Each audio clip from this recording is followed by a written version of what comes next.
Good morning. It's Friday, about 10 o'clock, and it's time for more relaxing painting and fiddling and building and doing stuff with Dice and Dungeons as I continue this thing I started on Wednesday, which is the 1965 Indianapolis 500 winner, supposedly, although the model looks like it's the 1964 car that they just repurposed.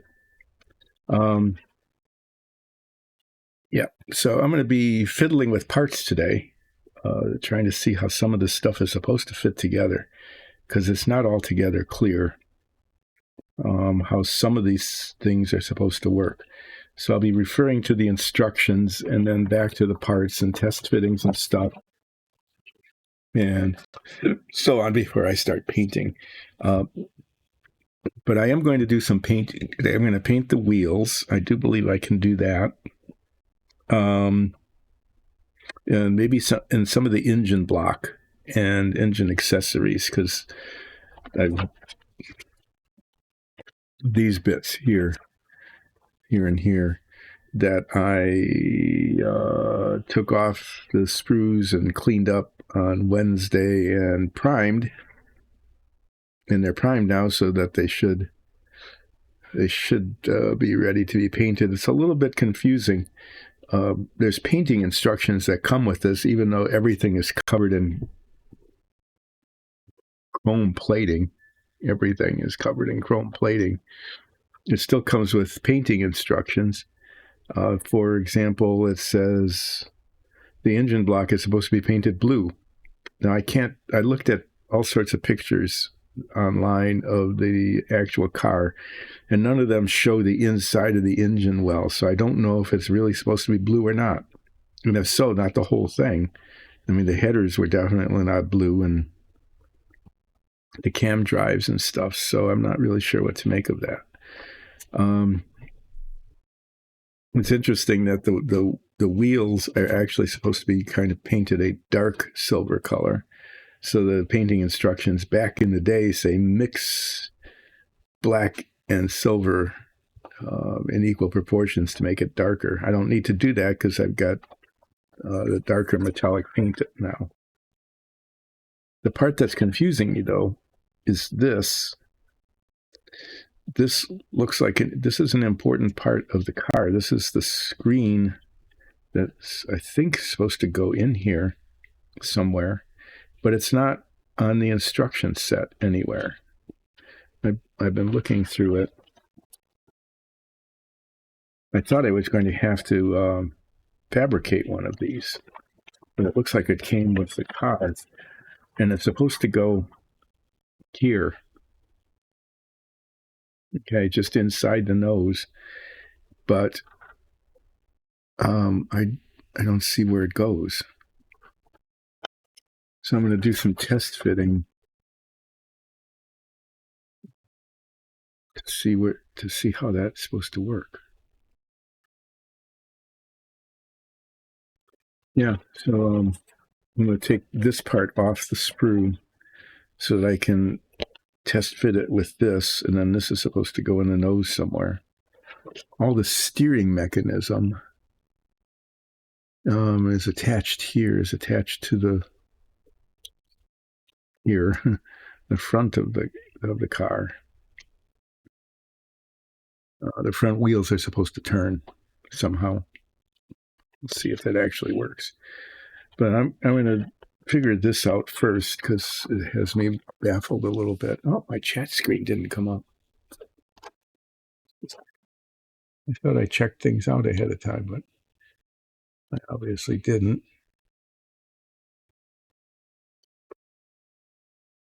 There it is.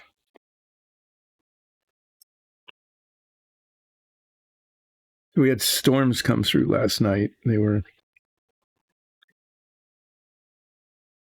really lucky where we were. I mean, for some reason, we got a fair amount of rain and a lot of lightning, but hardly any wind at all. And there were warnings. The sirens were going off. The emergency alerts on the cell phone were going off. and the TV interrupted regular, the local channels, which carry these kinds of warnings. They interrupted what they were doing to bring all of these warnings, and apparently, not very far from us, like 20 miles away, there were tornadoes, and there's something like 250,000 people out of power. So I don't know how we managed to get lucky, but we did. It was a nice, really nice soaking rain out of the whole thing. So I have to say, I'm very thankful for that. Very thankful for how that happened.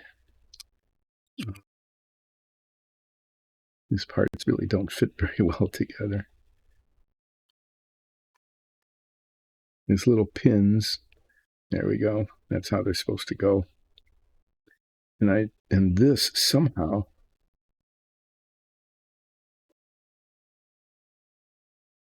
there really isn't any place to put it, but it needs to go in here. Probably helps to not have the tape on it. Actually, it does help to have the tape on it. I'm just going to move the tape around so I can kind of fiddle it like this.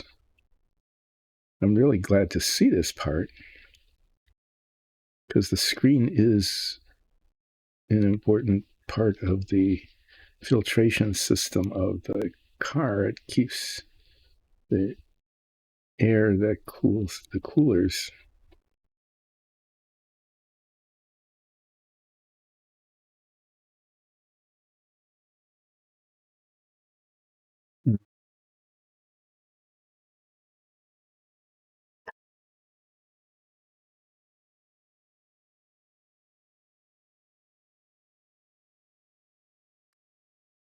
There's these vents on the side. And I'm thinking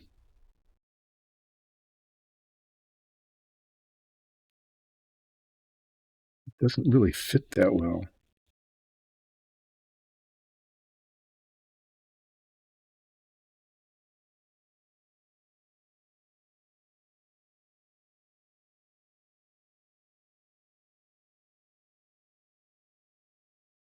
It either goes just in front of them, and it just doesn't, or it goes like right there, right at the back of those openings, but that doesn't work either. It's like right in between, right in there.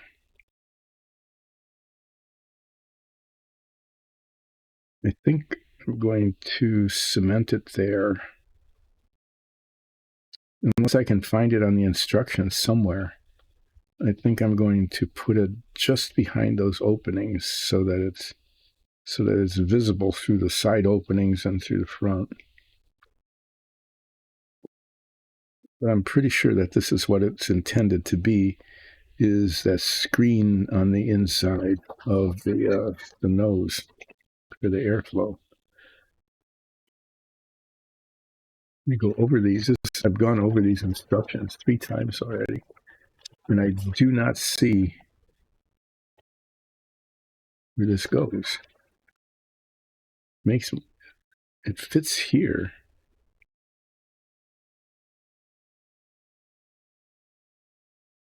There, just in front of. I don't know if the steering mechanism protrudes beyond that. I think it does. I mean, this is where it fits the best, right there. But that's also where the wheels, where the steering goes. The steering, I mean, all of this stuff.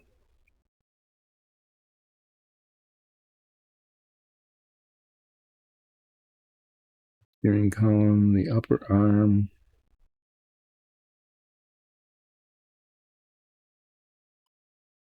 Because then this goes over that like that.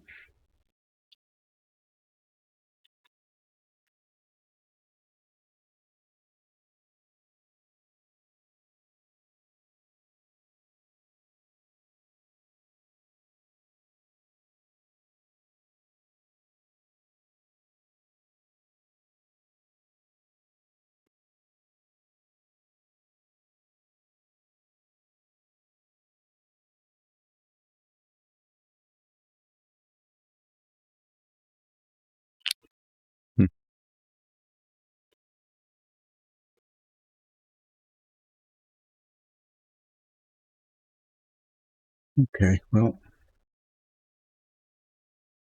in the absence of any guidance, I think what I'll need to do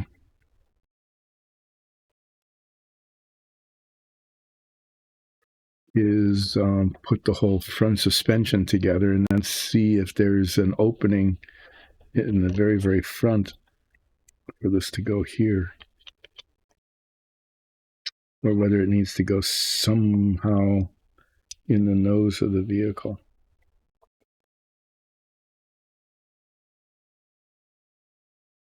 But it's pretty clear this was almost like an aftermarket piece that was just added. It wasn't attached to any of the sprues, it was just tossed in the box.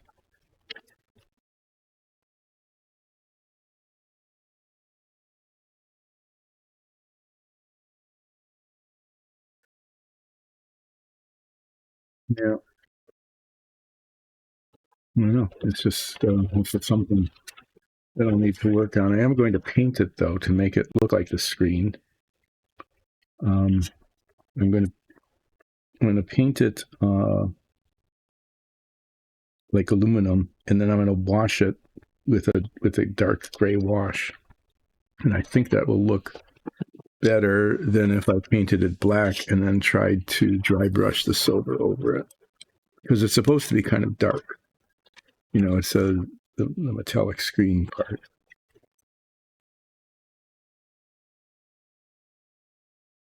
Okay, here are the parts that are primed.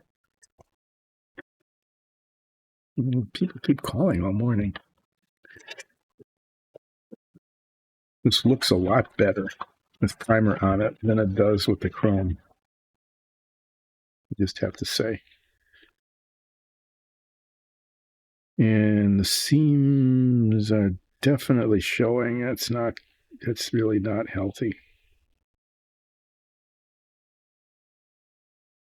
I'm going to have to sand those down, and I think I'm going to fill them in. I'm going to have to put some filler on them. They're just showing way more than I thought they would after I put it together, especially back here. Okay, well, that'll take a little time to do that. I got some new stuff. It's called Green World. Where did I put it? Did I bring it down? I leave it on my desk upstairs. I am so not prepared for today.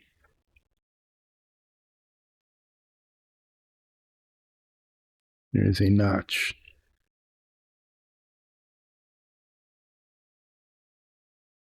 The notch.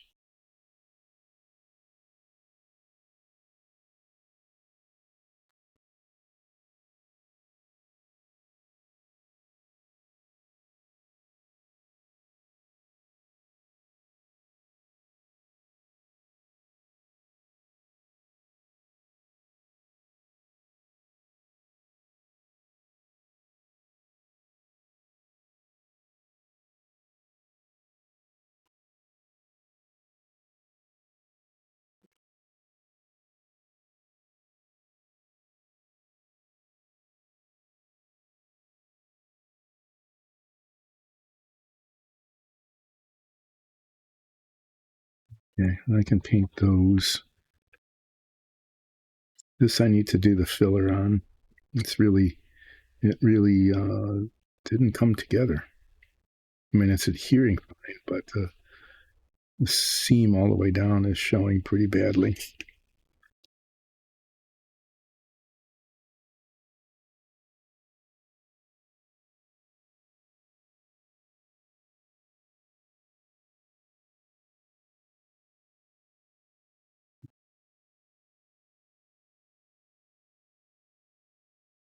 Not really clear what where the top is. And the top is slightly rounded. Yeah, that fits not at all.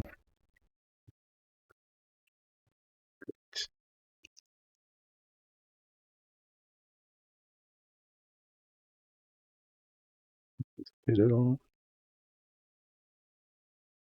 That fits not at all.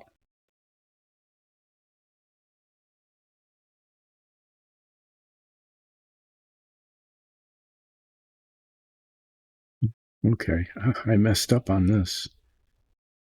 The back of this needs to be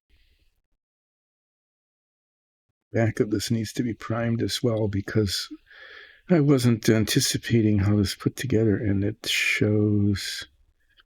Yeah, so I'm not going to get as much done today as I thought. This fits on here like this, but the top part shows, so that needs to be primed and painted. But the other thing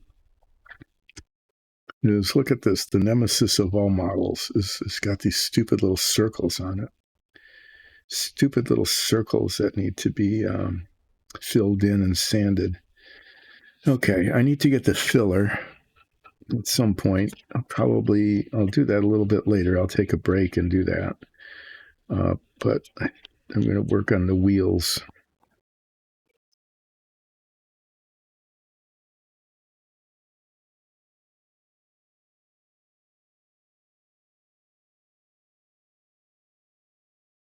So that's it.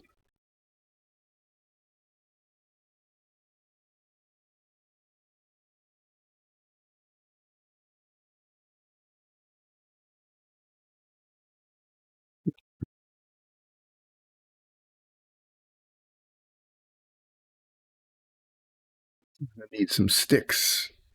Let's see if these toothpicks are big enough, or if I need something bigger. It'd be nice if these worked, but they don't. I mean, they kind of do. You could kind of do that. Paint one side and then flip it over and paint the other side. And then these toothpicks can just jam in here like that and hold it. I think I might just do that. But first, I'm going to see if I've got a little stick that might work better.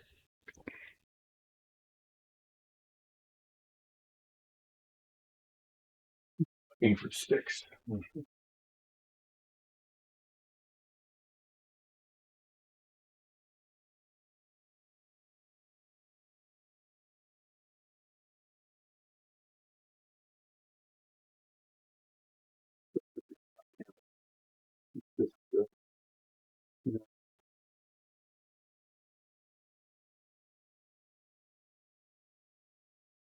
This big pile of little balsa wood sticks that I collected when I was building RC airplanes. And then I stopped doing that. I destroyed 2 of them and then lost the will to continue. And it's not that I crash landed them either. You would think that that's how they would be destroyed, that I would, land badly or something like that. But it's kind of even dumber than that. One of them, it was really windy out, and this was a trainer model that I bought, almost ready to fly kind of model. It was for, learning how to fly radio controlled airplanes. And I actually learned pretty well. I was doing quite well, but I took it out on a day that was really windy. And I turned into the wind and the wing ripped off. Now I don't have any more of those toothpicks out. There's like one. Okay, this might work. Let me try this. Not the cotton swab part, but the stick part of it. This might do the trick. So yeah, I was learning how to fly pretty well, and then I took this out, and some relatives had come by and they said, "Oh, do these planes really fly?" And I said, "Yeah, of course they do." And I took it out, and I didn't have enough rubber bands holding the wing on. I mean, this was the kind of thing where the wing came off and it was held on by rubber bands during flight. And I didn't have enough, and I cheaped out, and I was just going to show how it worked, and yeah, turned it into the wind. The wing ripped right off. Yeah, that'll work. Oh, geez, yeah. Now that it's primed, I see all sorts of fail here. I'm gonna have to do some cleaning up on this, but let me get the sticks on these first, and then and I'll do what needs to be done to clean it up. When the stuff was really shiny, it's hard to see, but I'll show you what I'm dealing with. It's if you look inside the hub here, yeah, if it's on camera, there's this unevenness here, right there. And what that is the chrome plating that was wrong. And all 3 out of the 4 openings need to be cleaned up. And they have to use a needle file on those, I believe.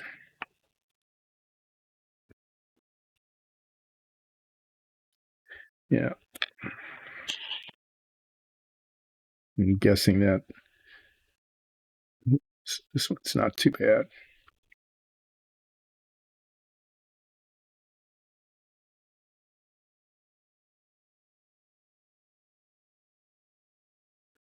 So that one broke. We retrieved the engine and the expensive stuff, the radio receiver and the servos. Okay. But then I said, well, other than the fact that I just wasn't careful, that I was not careful and flew the thing without enough rubber bands to hold the wing on. I got another plane that is actually used for kind of like acrobatics. It's called a Scat Cat. It's a kind of a classic model. It was relatively easy to build because all just foam and balsa wood. I didn't have to do any, learning, skinning tissue on and doping it to harden it and that kind of thing. So it was a little bit of a cheat in the sense that it was easy to build, but it performed really well. And I bought a new engine because the other one was buried in the mud and I hadn't cleaned it all out yet. So it was overpowered, which I was told it's better to be overpowered than underpowered because you can always throttle back. So I flew that actually really well. I was doing loops and rolls and, not advanced acrobatics. I wasn't doing like snap rolls and stuff, but, it wasn't bad. Flying inverted, that kind of thing. So one day I took it out and said, well, I'm going to try some other maneuvers. And I'm just wandering around here. Old guy wandering around in the basement, trying to work on models, kind of.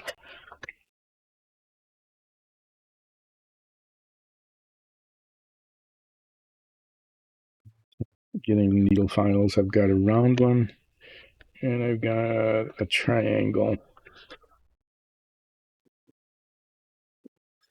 See what needs to be done here. This one's just really a mess. No, that's a square one. I thought I had the round one.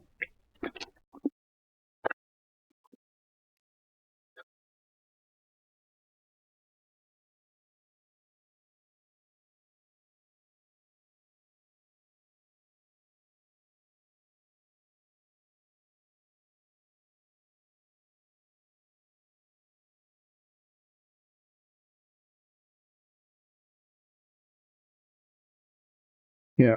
So I got this and I relearned how to fly it. I was really pretty good at it. I mean, for a beginner, I wasn't as good as a bunch of the other people in the flying club. But, good enough so that I could do some maneuvers and I could take off and I could land without breaking it. I was never very good at landing, ever. But I was able to land it without breaking it, which was, an accomplishment. And so this one day I took it out and there wasn't any wind, so that wasn't the issue. And I thought, well, I'm gonna. I was always doing, inside loops and split S's and stuff. And I was like, I'm going to do an inverted outside loop. Fly it inverted. And I discovered that this was a bottom wing, a low winged airplane. Okay. The one that I broke the first time was a top wing airplane, which made it much more stable. Okay, top wing airplanes are much more stable in the air than the low wings. So this was not very stable, which made it good for acrobatics. But it and the wing was held on with dowels and screws.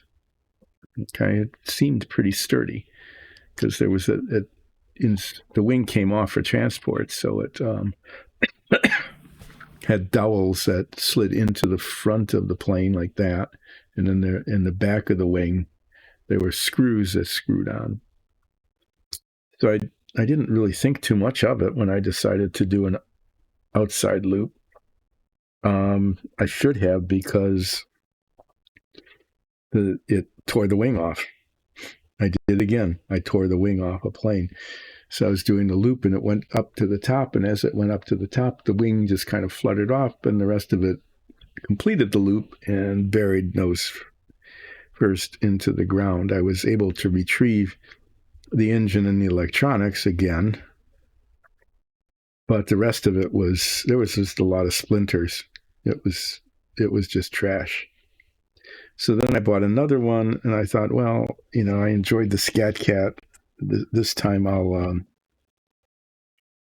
not do outside maneuvers because the plane isn't built for that. But I never got around to actually building it. And so I ended up selling the kit and gave away the electronics to a friend who's continued the hobby. And it was fun while I did it. I have to say I really did enjoy it. But the time had come and gone, and things got busier at work, and anyway, it just that was the end of that.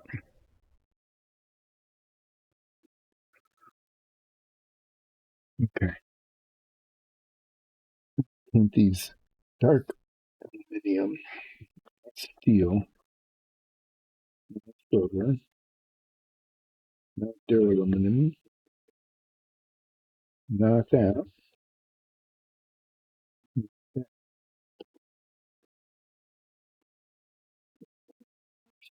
So one thing I need, did I have it out here?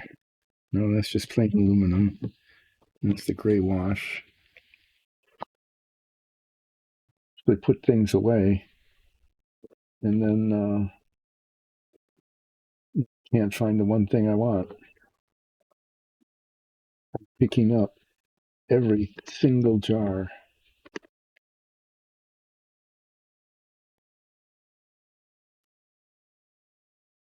Every single one. There it is.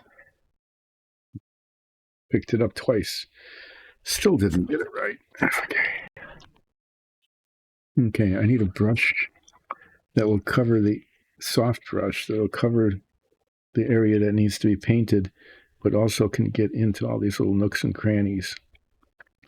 So the way the wheel looks on the pictures of the real model is that it is in fact painted dark.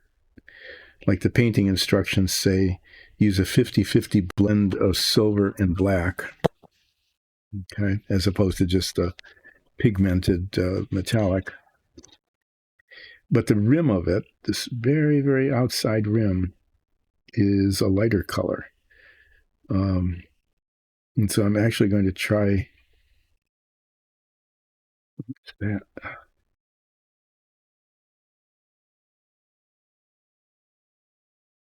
I'm actually going to do that at some point. I'm going to try to paint that little bitty rim, the brighter color. And if it works, fine. If not, I'll just paint over it. I'm going to paint the back of the wheel actually shows, and it's the same deal. Okay, it's the darker color. Not here though. Here, this is where the two they're not halves, the two parts join together. That'll actually have to be sanded off on both of them so that there's a bare plastic point of adhesion. So I think I can do these without making too much of a mess today. This is one of those days where I'm not feeling confident in my ability to do stuff.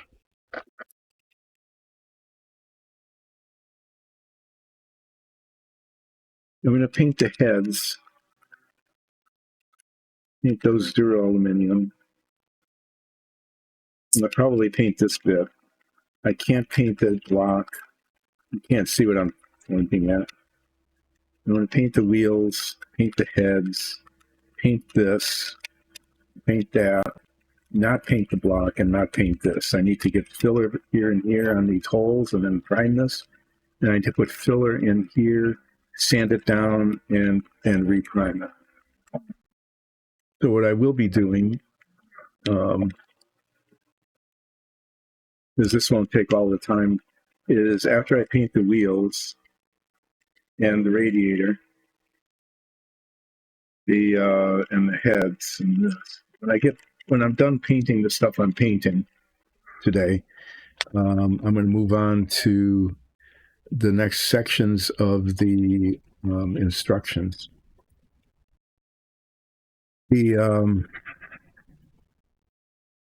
Oh yeah, good thing I'm doing that. So the bulkheads are chromed. Those need to be sanded and primed. Okay. The side bulkheads. These are parts of the suspension. Those need to be prepped and primed so that they can be painted appropriately. The bulkhead and the bottom of the chassis, those need to be spray painted. So those will have to be prepped and primed. And I tested the British Racing green that I've got. It looks black on the screen, but it's actually correct. It's the right color.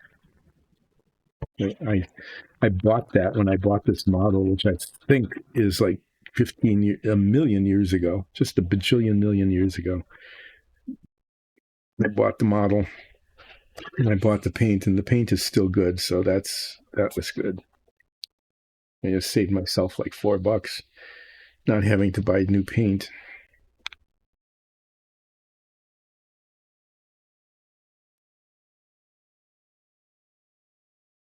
Yeah, I capped these metallics up and the washes too, these larger bottles.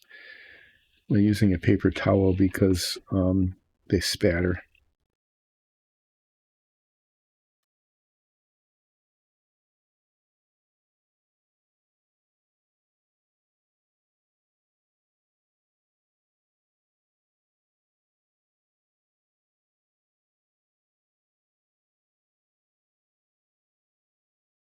So I'm painting the rim, then I'm going to attempt to paint a lighter color later. This darker color, because I can paint over it.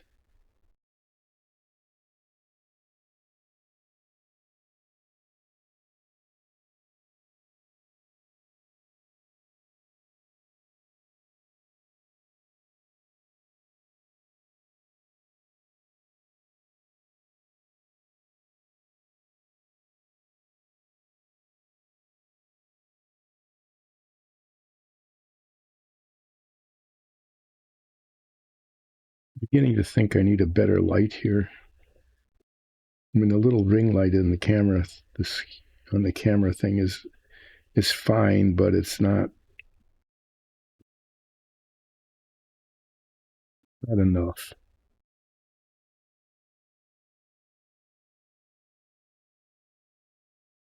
Paint the all around here as well, because this might show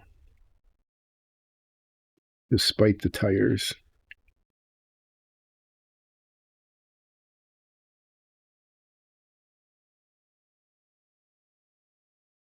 Yeah, that's the right color.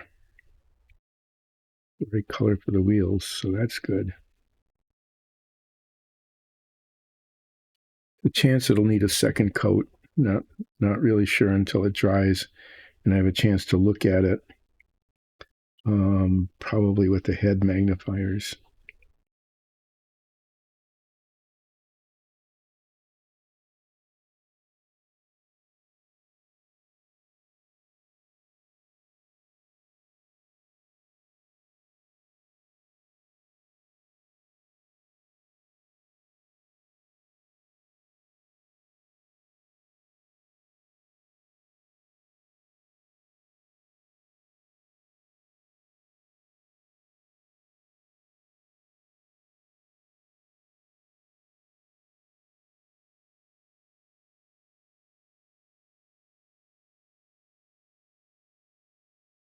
Some hard to reach spots in there.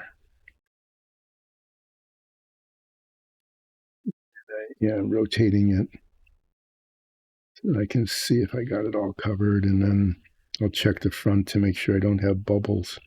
This does have a tendency sometimes to bubble.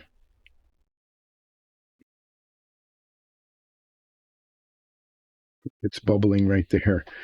Ah.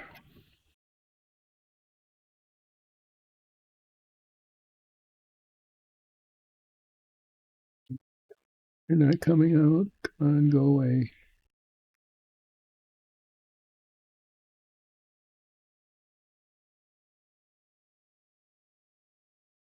And I got the light right.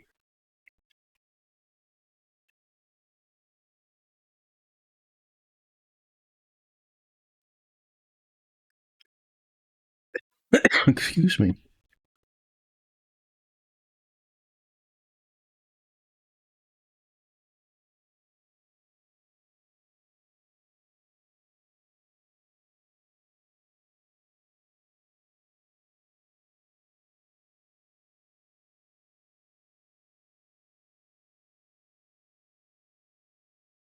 This actually looks pretty good. I think this color is good. It's way better than the chrome, which looked really not good at all.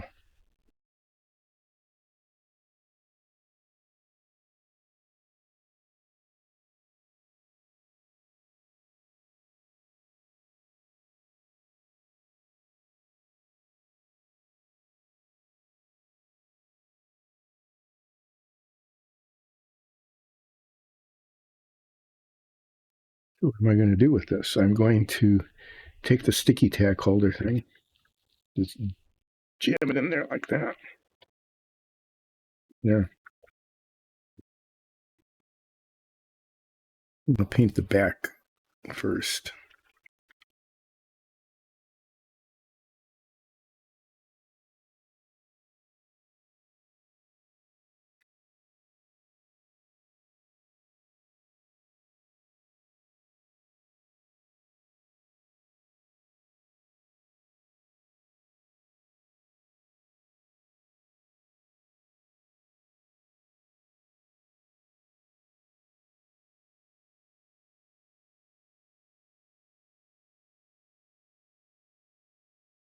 So when I inspect these later, I anticipate that I will find out that I missed spots, because that's just the thing I do. It seems to be an easy thing to do with these wheels is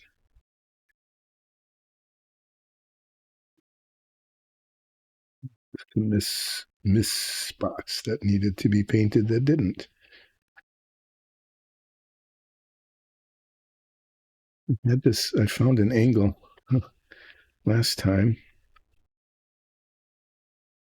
No, I'm not.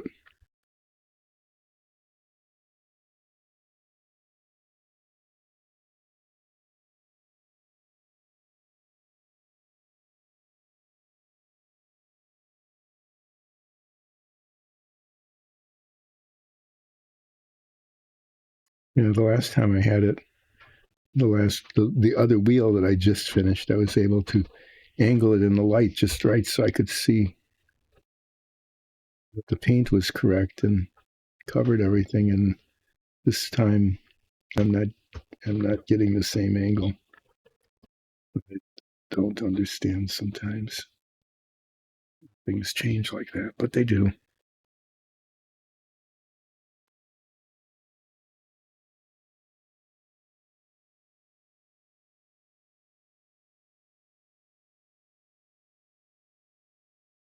What I'll probably do is I'll look at these through the head magnifier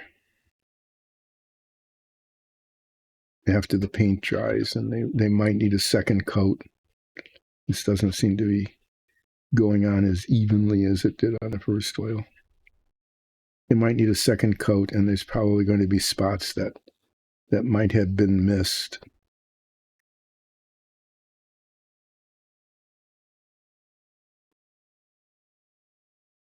I just can't see.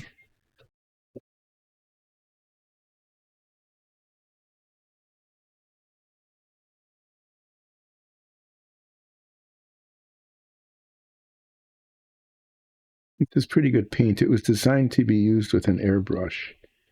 Okay, so it's really quite liquid, but it covers nicely. And for small parts like this, brushing it on works okay. If I were to paint like the fuselage of a large airplane model or a big wing like on a B-29 or a B-17 or something, I would definitely want to use an airbrush.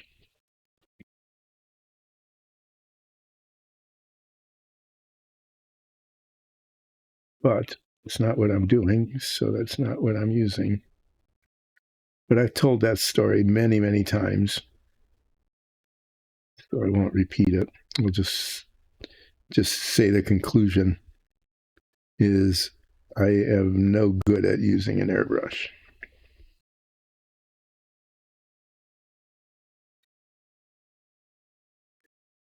Maybe later this year, if I'm feeling up to it, meaning, just feeling like doing it, I might pull it out and try to learn how to use it again. Because I did use it once, and it was just like epic fail after epic fail, huge mess after huge mess. It was. It wasn't even comically bad. It was just awful.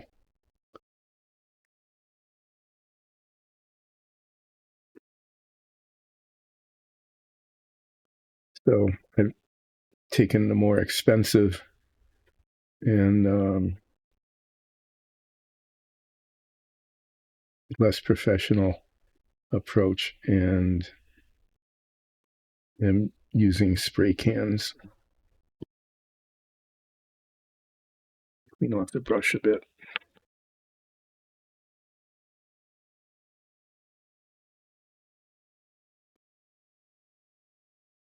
Has this been on screen? I haven't looked up. It would be another, typical embarrassment of painting with Dyson Dungeons is to be saying that I'm painting, and you just have to believe me because you couldn't see it because I was off screen.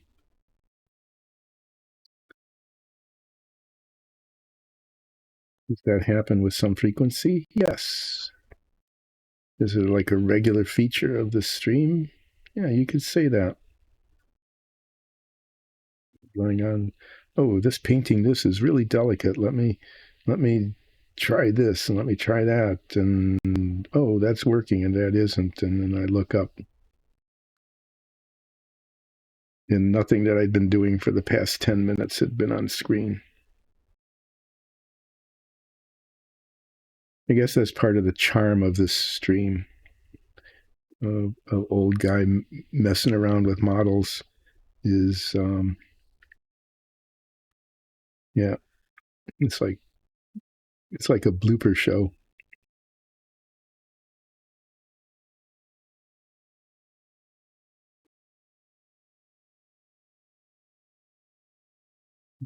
Intentionally, but the effect of it is, oh,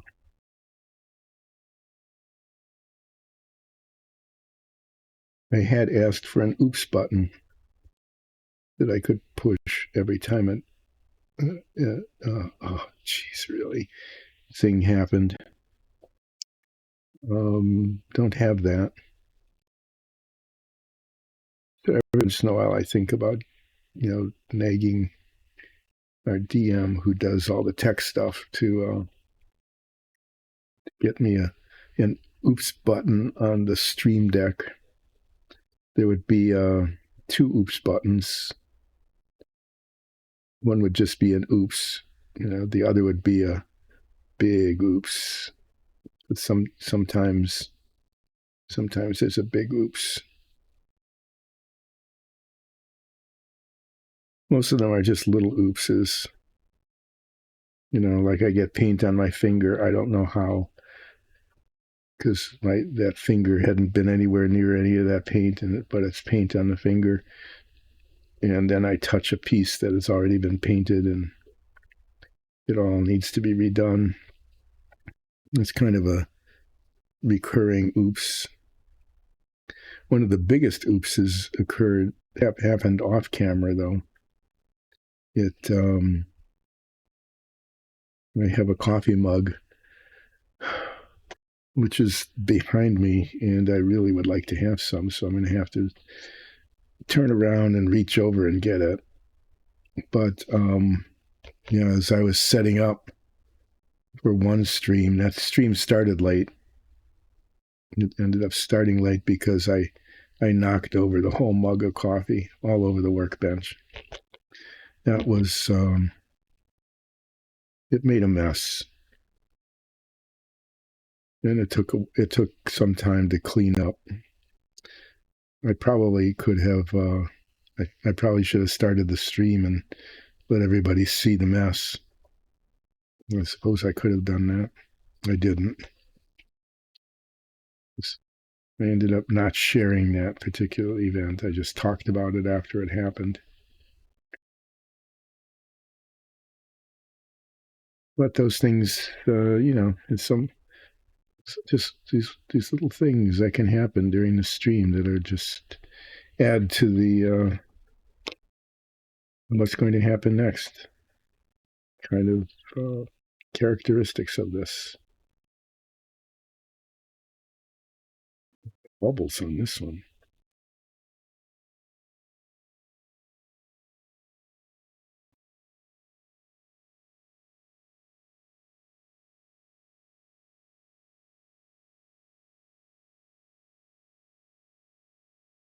So these metallics are pretty good.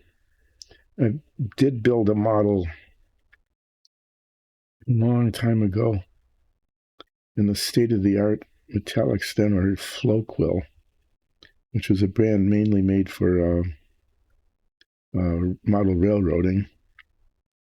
And their metallics were just amazing. You could brush them on. They wouldn't leave brush marks no matter what you did. It provided great coverage. The sheen was really good. You could actually, after they were painted on, you could actually manipulate the amount of sheen by rubbing them with toothpaste and stuff. It was really fine abrasive. They took them off the market because the solvents were apparently highly toxic, and there were people who were, not just using a little bit on a brush, but were spray painting commercial levels of railroad models, and yeah, it was bad. So they came off the market. These aren't bad. They're water-based acrylics, so they're safe. But they do work. They do work okay. This looks kind of funny, doesn't it? Yeah, not funny. There it is.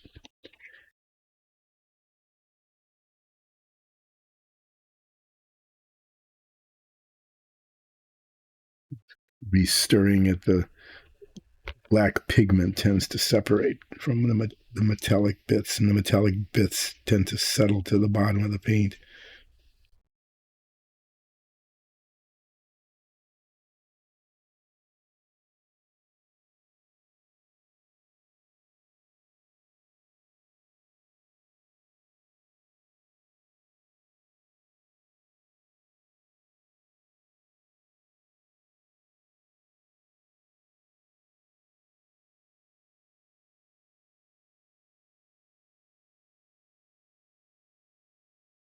Backs of these are, it's because the stick, I'm holding it like this. So it's just an awkward.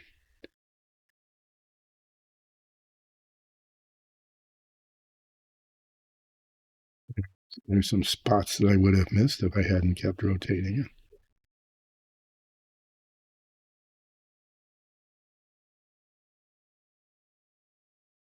Yeah. So those paints are off the market, but they were really good metallics.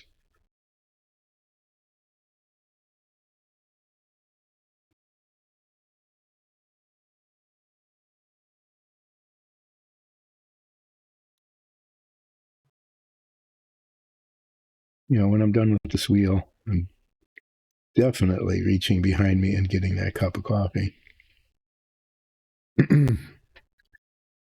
Hi.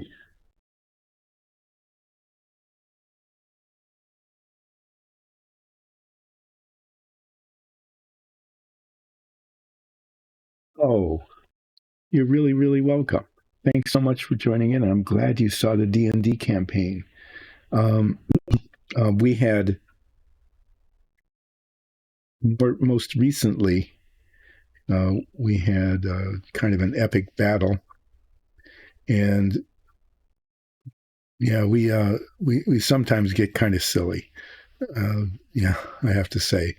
So you will if my character isn't being mostly dead, which seems to happen in combat with some frequency lately, because I'm sort of the tank character.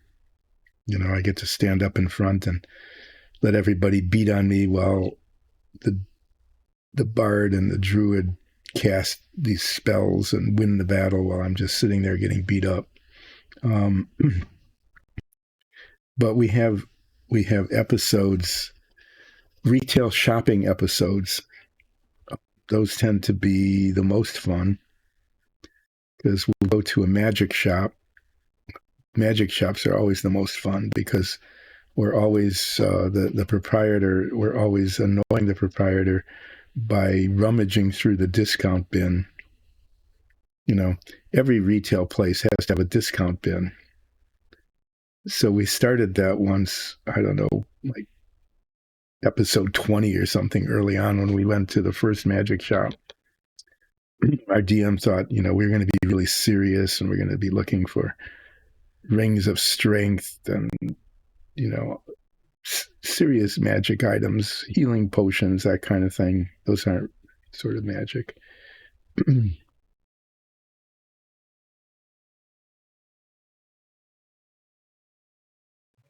Boy, that goes back some time.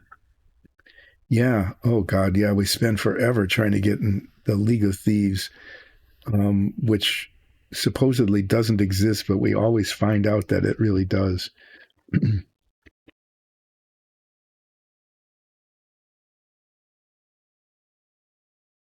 But sometimes, sometimes we go off the rails, and it's not just us having fun, but I hope that anybody who's watching it also, finds that it's like the humor is good.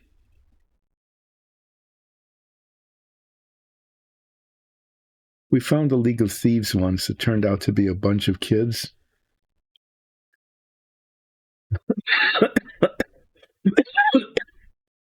It's exactly right. Um, that's why we look at the discount bin because there's always just amazing things.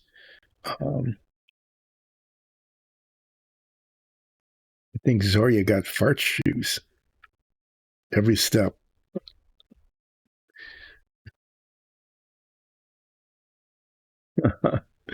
Just like in the Flintstones.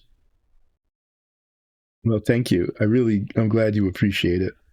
Sometimes our combat can get really serious because we frequently roll ones. I do anyway, or threes, lots of twos and threes, epic misses, that kind of thing. But our retail shopping episodes, I think, are the best.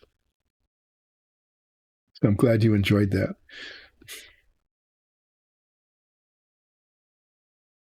And and thanks for and thanks for letting me know that this painting show actually is okay, because this isn't.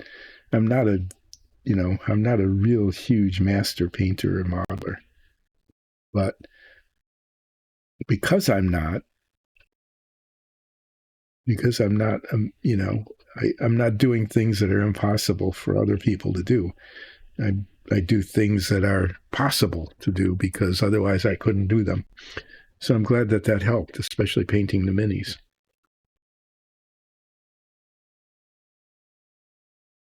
I'm painting the wheels of the Lotus-Ford that is allegedly the model of the car that won the 65 Indianapolis 500, but is in fact a model of the 64 car that's just been repurposed.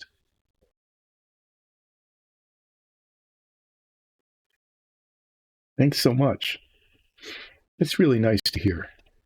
I really like it. I'm really happy that there are people who like our show, because it's so much fun to produce. I'm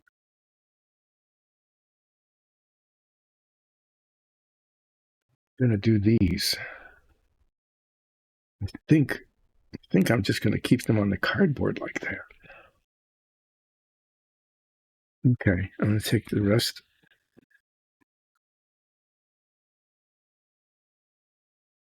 Oh, nines, yeah, our Tabaxi Bard.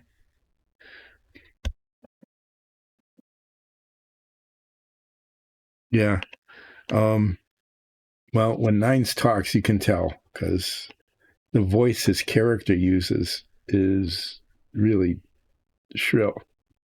In fact, this is a true thing about the production of the show.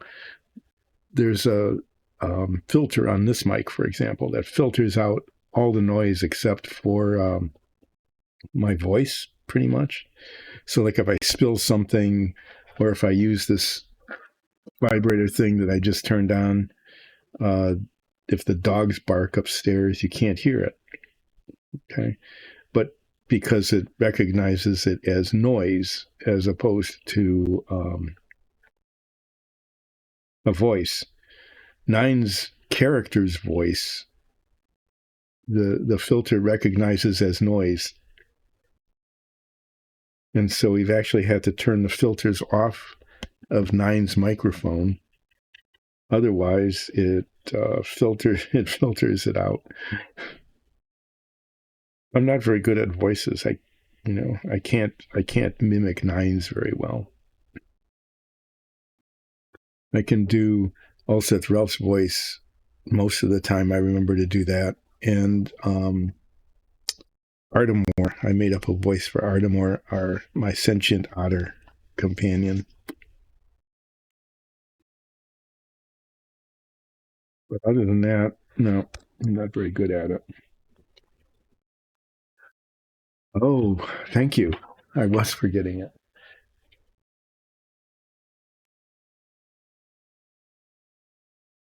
Um, we have a filament dryer. Behind me is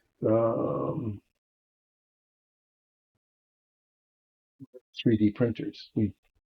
Way over there, that one over there was the first one we got when we first started the show, and we started printing our own minifigs and especially dungeon tiles. And then those are out of production now. We can't get spare parts. We had 3 of them, and we have enough parts to keep 2 of them working. But the one right behind me is a new model. And it's really cool because it can print in multiple colors. I mean, you can program it to switch from color to color. It'll stop production along the way, send out a message. So like when we do our dungeon tiles, maybe I'll show them to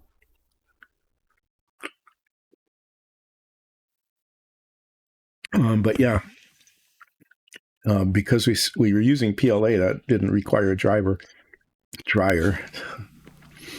but started using another kind of filament that needed to be kept dry. It is a bamboo. It is exactly that. It's the Bamboo Lab X1C. Mm-hmm. You know your printers. Yeah, that's what it is. We got two of them, and they're really amazing. I mean, just the difference. I mean, the first ones we had were really pretty good, we think. Um, but the quality of the 3D print is just, it really is very, very good. Um, and Alexis has been able to do pretty amazing things. You know, our dungeon tiles with the ball magnets. So what we had been doing is been we'd print them and then we'd put a plate on the bottom. You can see the seam here, kind of black on black.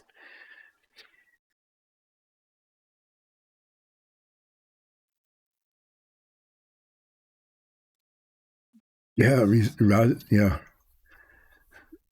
it really is. So the ball magnets go in, and that was on. But she, with this new printer now, what she's able to do, and you probably know this, is that she can print there's no seam anymore.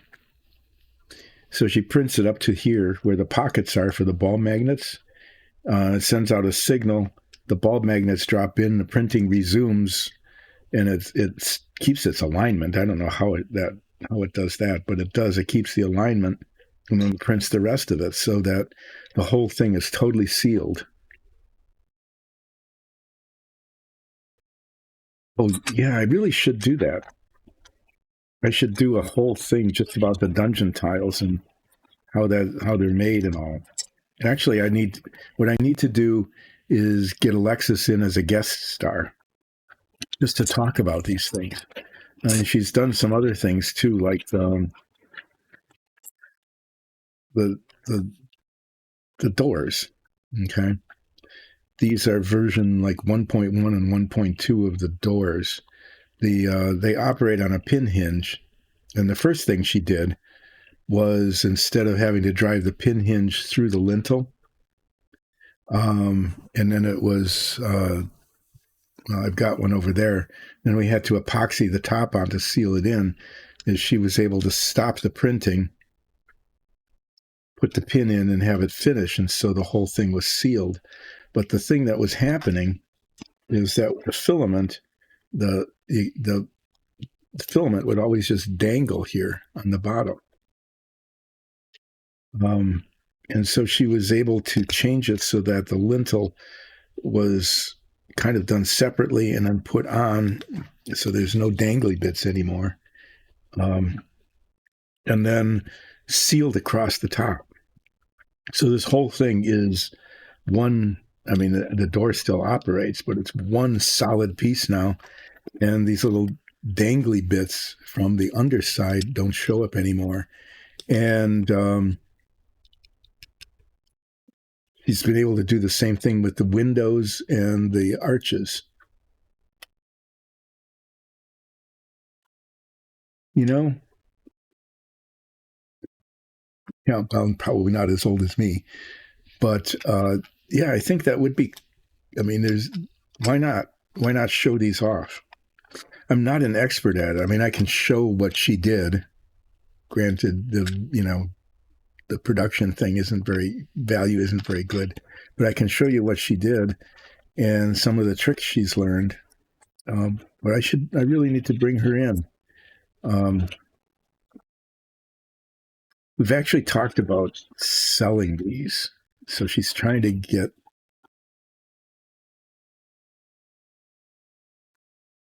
Mm-hmm. Yeah, the flow rate and the temperature, and um, this one got very dangly. It's more dangly than usual, but now, I mean, that problem is fixed. So these dungeon tiles now, that they're one solid piece, there's no plate on the bottom, nothing can break on them, and of course they do this. You know, they adhere to each other, so you can reconfigure them so much. Um, yeah. So what we're hoping is, we're actually thinking about doing this is going retail.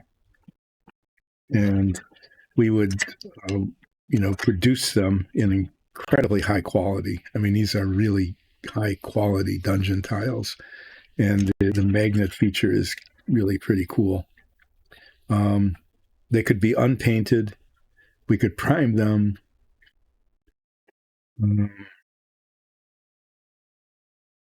and even hand paint them if somebody wanted it hand painted. So it's just something we're thinking about. But a lot of this is just because of these new printers, and they really just are spectacular.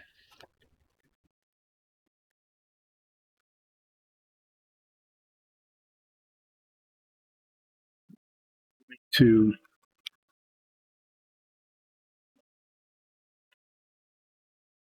Yeah, I think part of it has just been the fun of learning how to use them. Sometimes she gets frustrated, but for the most part, really seems to enjoy the time she spends um, producing these things, especially when oh wow, I just managed to get paint all over everything. Well, I haven't been using these printers myself, but I've seen the product and I've seen what she's been able to do, and I have to say that yeah, that the bamboo X1 carbon is so far it's living up to its hype. It really seems to be doing that. I'm just going to paint these on. I'm just keeping them on here and just painting them on here. Yeah, it seems to be living up to its hype. Seriously, in terms of the quality of the work and it's fairly ease of use. Um, it has features beyond the ones we had before.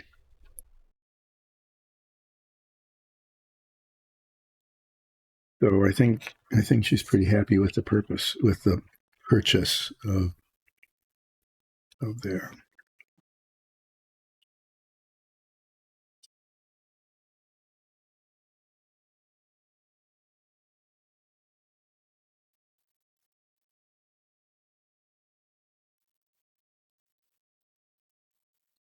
Yeah, I guess it's like, just say this is not about the printers because I don't know all the details on that. I'm not an expert in that at all. What I found sometimes is that this is personal experience that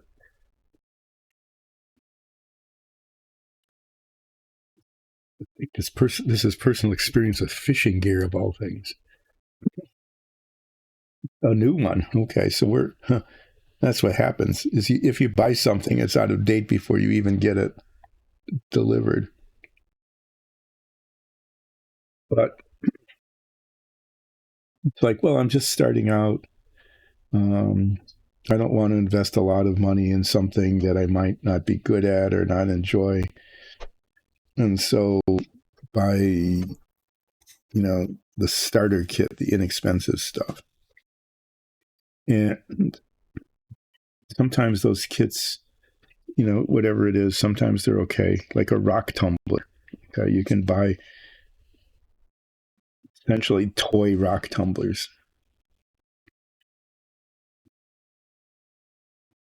And that's what they are. They're just like, this is my experience with that.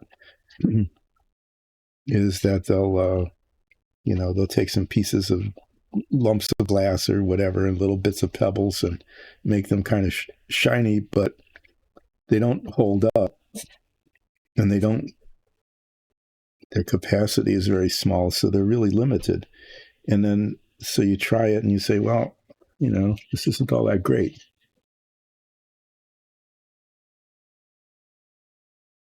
Hmm.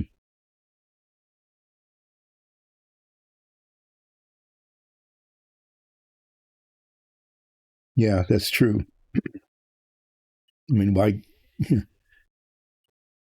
But on the other hand, you don't want to buy the toy version because it ends up being disappointing. It breaks. It doesn't do what you want, and so there's almost always an intermediate level, of something like rock tumblers or 3D printers, right? That they're way more expensive than the toy version, but they're like half the price of the commercial production version. And you're way better off starting off with good equipment, and enjoying the features and the kind of things that it can produce. Just getting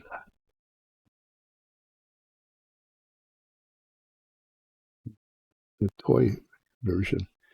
It's like with the rock tumbler that I bought. I didn't need one with 3 barrels that could hold 4 pounds of rocks and stuff.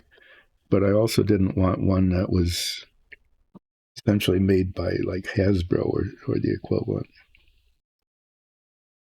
So the same thing with the 3D printers.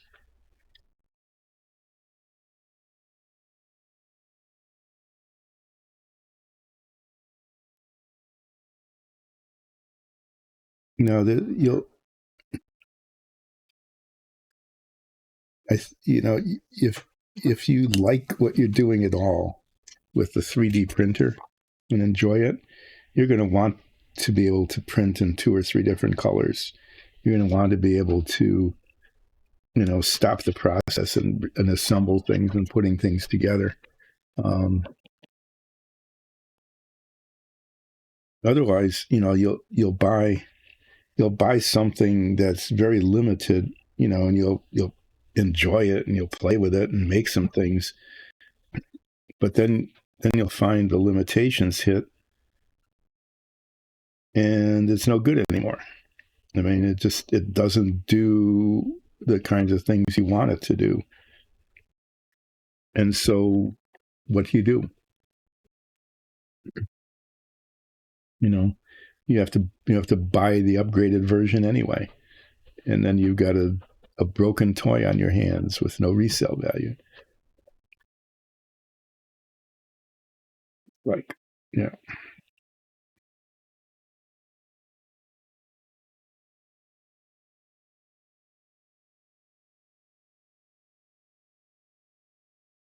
So when I took my kids out fishing when they were little, it's really tempting to buy the little toy Zebco kit. But they didn't have any fun with that because it didn't work. You couldn't cast because the line didn't come out of the reel. It was too small. The rod was too short. Just a toy is a toy. Yeah, so this X1C it does a lot of stuff. I'm sure that at some point we'll be getting the upgrade. Oh, oh yeah, I bet. Yeah, well, what you said was, well, if that's really what you want, I suppose you can.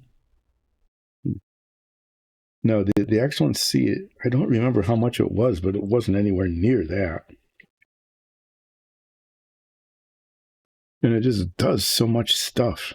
I mean, for the price, it's a really impressive machine.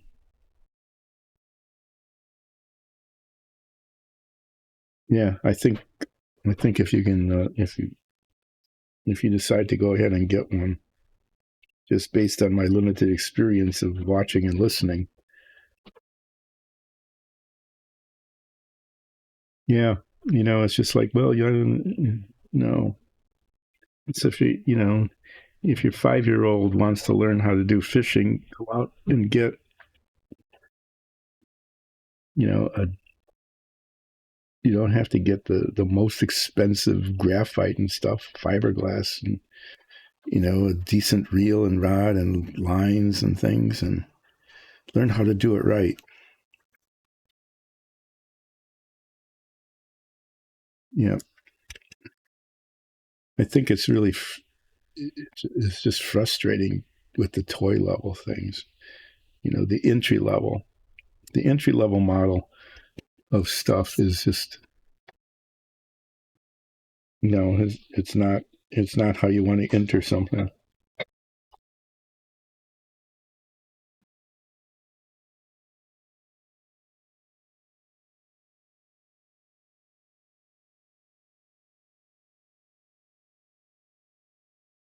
Good luck getting that. I hope you do get one, and I hope it's a lot of.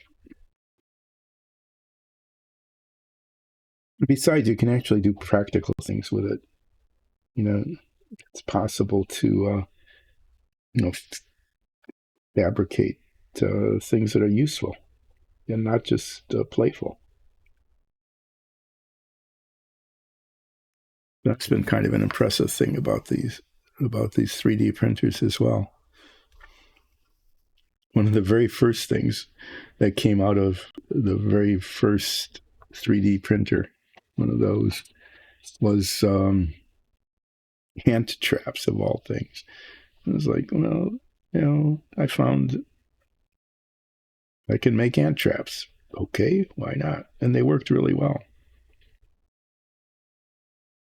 So it was just an interesting thing to do. It was before we even started doing this sort of thing.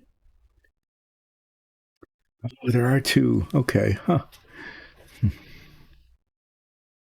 I was just looking at these, and the painting is different. It's like these are thinner than those because those are the rear wheels, which are thicker wheels.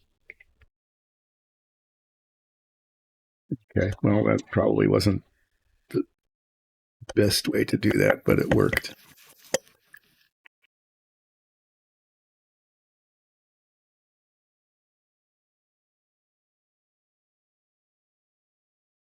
I'm going to get a different shade.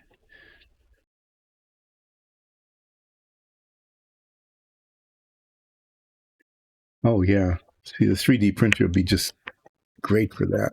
And the nice thing about it is you don't have to go to the hardware store and compromise and get something that doesn't quite, almost, but doesn't quite work. So you can get things like if you've got an opening of a certain size or a depth or whatever that the standard parts don't work for. That'll work out really well. Okay, now that's the dark aluminum. I'm going to be using, I don't want it real shiny, so I'll be using Aluminium. I use this a lot on some of the other models. It's a noticeably lighter shade.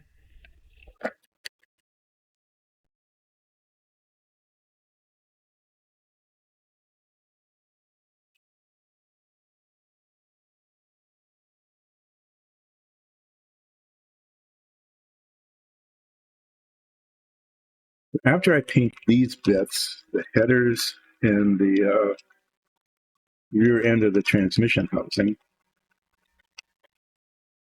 I'm going to take a quick break because I bought this new filler that was recommended by Ole Brager. Ole Brager does a stream and has, joins in here and chat from time to time.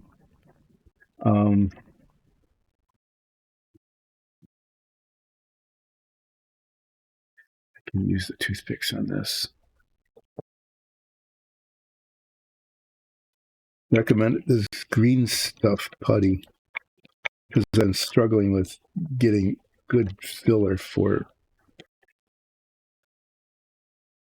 Yeah, I'm finding I can't pick up toothpicks. I have one here and it buried itself. I recommended this stuff and it just arrived. It finally arrived after being ordered from Europe. It's made in Europe.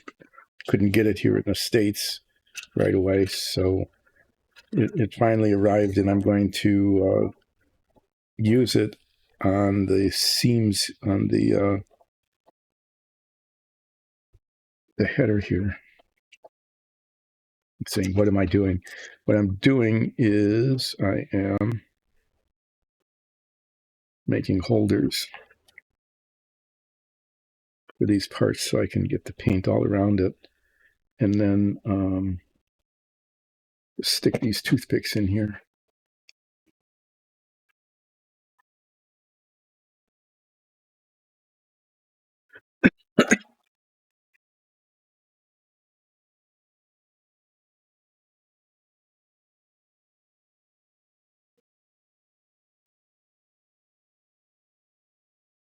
When I get these bits painted, I did manage to get paint on my fingers somehow. I don't know how that happened because I've been really careful with the paper towel and everything, but I did.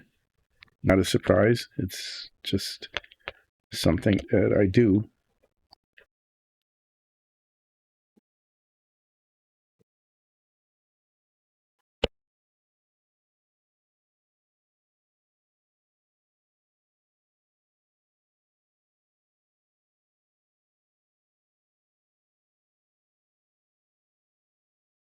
A lot of bubbles in that.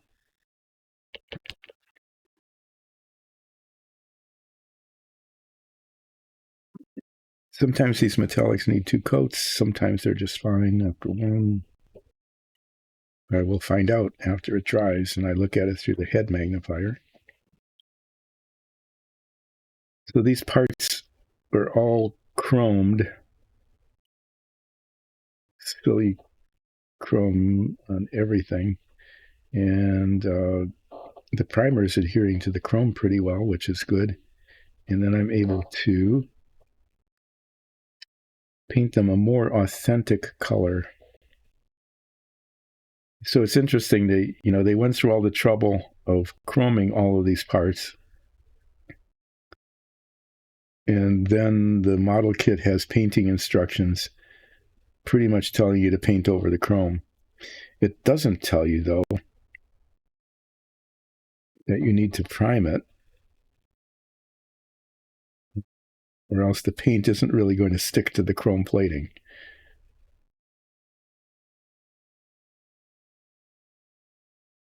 But this kit is old. This is a vintage kit. It's actually a reissue of an even more vintage kit. The original vintage kit, which is the one I built when I was younger, came out in the 60s. And this is a 1979 reissue, I think. So it's still pretty old.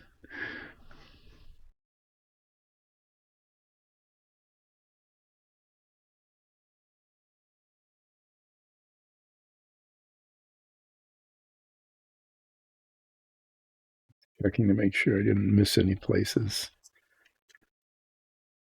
Yeah, that color is going to be pretty good.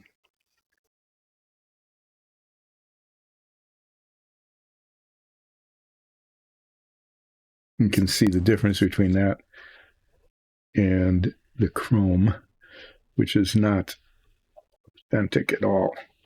Nothing on this race car was chromed. There's been a weight adding disadvantage dumbness thing. Why chrome race cars? But even this is pretty funny, actually. I showed this on Wednesday when I opened the box. There's a driver. Okay, there is a plastic driver model, and that's chromed. I should actually show that because it's hilarious.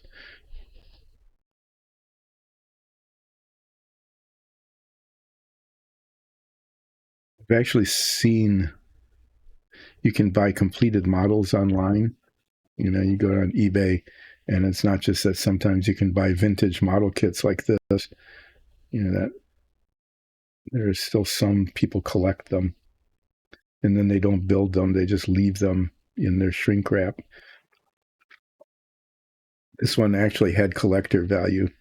I destroyed the collector value when I opened the box. But I get to build it anyway. And I get to do a much better job than I did when I was, 14 probably. when I built it first time.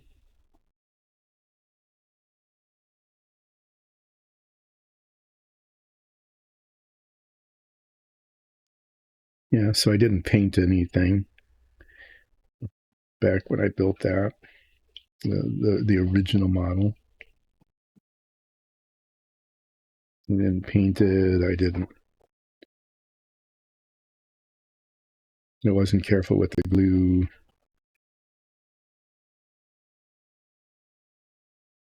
The stripe on it, the yellow stripe, is a decal. I'm going to be painting that on instead of using the decal, because the decal looks kind of crappy, and it's not historically correct either. It's in fact historically inaccurate. There's probably, after I paint this, we'll see how it looks when it dries, but it almost probably there's different bits on this. Okay, just raised detail. I'll probably paint some of them a different color, maybe a different shade of metallic, maybe even black, something like that.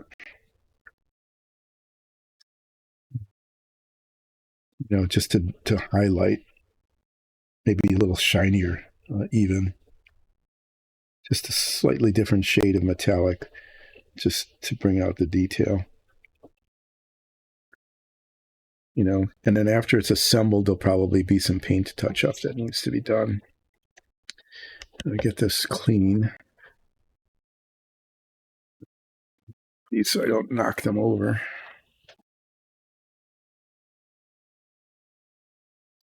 And then I will talk about next steps.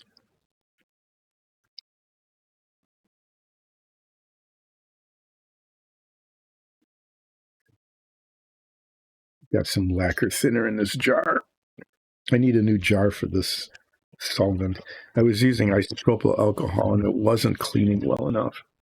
So I got my lacquer thinner out, and the lacquer thinner is much more aggressive solvent, and it cleans the brushes deeper down, or it's much better at cleaning. So I've got this old jar, and it dissolved the seal. So I need to get a new jar with a seal that doesn't dissolve, so that it doesn't just keep evaporating. This is the thing it does best. You see these little spots here? Paint right along the base of the brush. Okay, clean the bristles, but the base of the brush there accumulates paint, and it's hard to get out. And so I found that you do need that kind of aggressive solvent to dissolve that paint, and then kind of have to squeeze it out. There. Oh, I forgot about that piece. Okay. I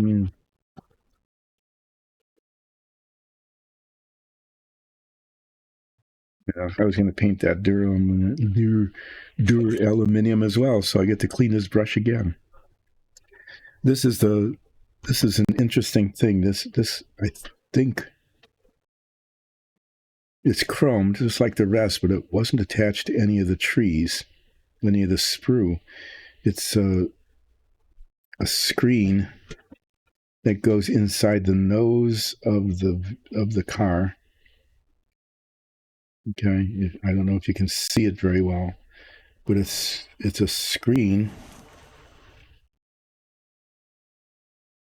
and it doesn't show up on the instructions anywhere. But it's an important part of the model, and it's an important part of the car, because it keeps the debris out of the oil coolers.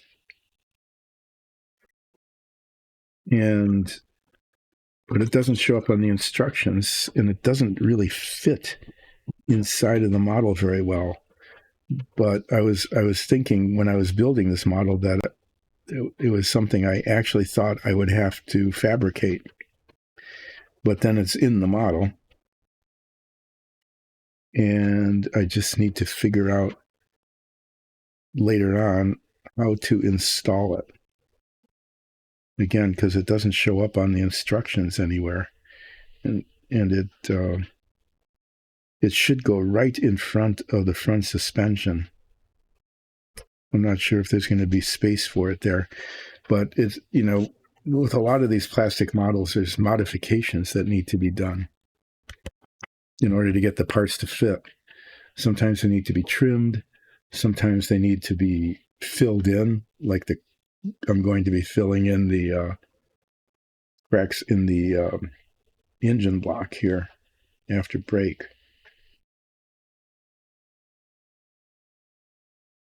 In fact, some of the next steps,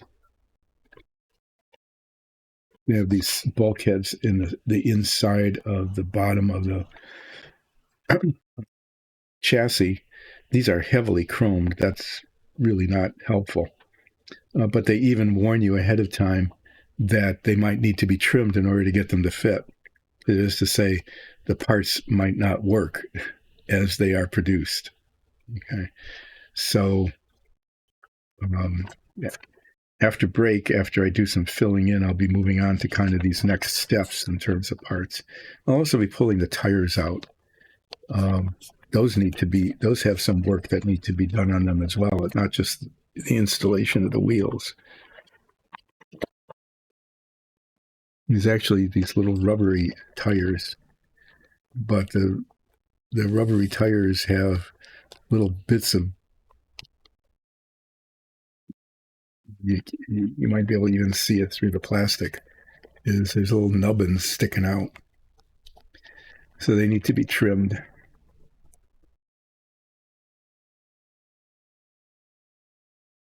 I'll just leave those out because I'll be working on those after break. So the reason I'm taking a break is because I didn't bring down the filler that I just bought. And if you look at this, the two halves came together, but there's a gap. Okay, there's a gap there and there, and the parts don't fit together. This one actually is a little bigger than the other one, so that it's raised up here. So after the filler is filled in, there's going to be a fair amount of sanding to get the parts so that there is no seam visible. And I'll just talk about that for a bit. There's different kinds of plastic fillers. I used one from the same company that produces some of the paint, and there were so many warning signs on it about how if you're in the same room with this, it'll kill you. It really was that kind of hyperbolic warning. And so I bought some plastic putty from another manufacturer, but it didn't harden. And so it couldn't be sanded. When it would stay kind of gummy, very hard, but still kind of gummy, and in a way. So when I tried to sand it smooth, it would pull out. Then I tried auto body putty, and auto body putty works really well. Bondo, essentially, you can sand that. It's designed to, feather in with a metallic surface, so you can't see the edges even. But it tends to dissolve sometimes the plastic.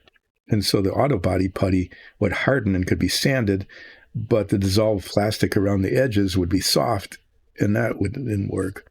I've actually used drywall filler, nail hole filler, and that kind of works. It sets up really well and fast, but it isn't smooth. It doesn't have a metallic finish. So it's texturally, it's different. So if I'm filling in something that would look like maybe that's a welding line, it works pretty well because the textural difference actually makes sense, but it doesn't work for something like this where you just want it to be invisible. Then I got another brand of putty, which is very liquid, and it hardens. It's harder than the plastic. It's very difficult to sand, actually, but it works pretty well otherwise. And then I got a recommendation for this green stuff, and that's what I need to use. But it's sitting on my desk upstairs because I didn't bring it down when I started. And I'm going to try that. I'm going to use it to fill in the gaps on the engine block. Okay, we'll see how it sets up and how well it sands. And here, the nemesis of plastic models, they always have these. The submarine was plagued with them. The Savoia was plagued with them. The Apollo model, every model I built is plagued with them, is that the plastic injection molded parts have these little circles. This little circle there. Okay. Those are not historically accurate bits. They're just circles, and sometimes they're raised up and can be easily sanded off, and sometimes they're indented like this, and they need to be filled in and sanded down. And they're just always everywhere, just on all of the parts, and sometimes in places where it's highly visible and really annoying. So I'm going to fill in these seams, and then it'll be a fair amount of sanding to get these done. I don't know if you can see it, but it's like there's a band around the transmission part here. This side is thicker than this side, so they don't match up. These match up really well, as do those, but these don't. Extra bits of plastic that shouldn't be there at all. That's chrome. That's just chrome. So this bit, although it's the very first thing in the instruction set, is not going to be the first thing finished because it just requires a lot of work to make it presentable. So I'm going to go upstairs and find the green stuff body putty.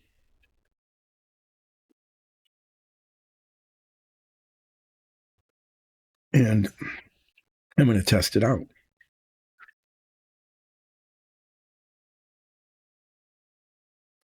I'm going to put on the brake sign. I haven't used that in a long time. I'm going to put on the little brake screen. I'll be back probably 5 to 10 minutes.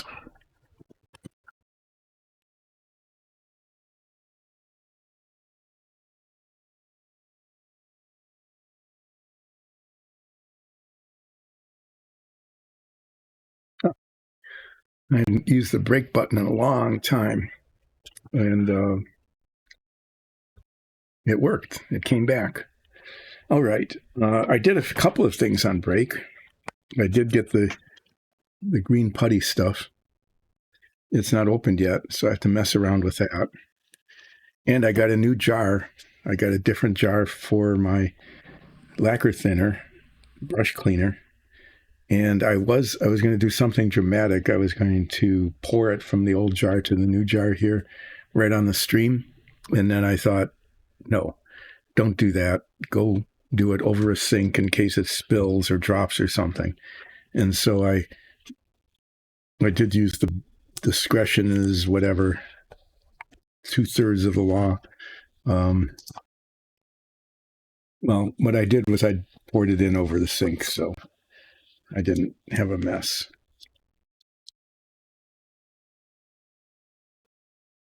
And I got a smaller piece of cardboard here where these parts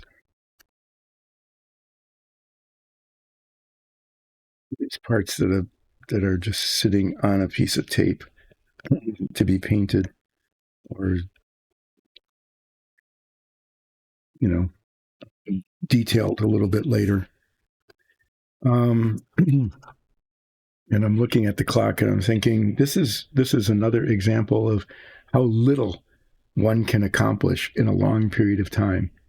So I'm looking at this and I'm thinking, I've been doing this for an hour and 45 minutes. And what I've managed to do was paint the inside of some wheels, and these little bits, and just just an amazing ability to accomplish almost nothing over a long period of time. So this has got one of these nice little applicator nozzles, and that little cap on there that seals it. What I'm not sure of, sometimes these things are open, sometimes they're not. It is. Look at that. I use that little wire.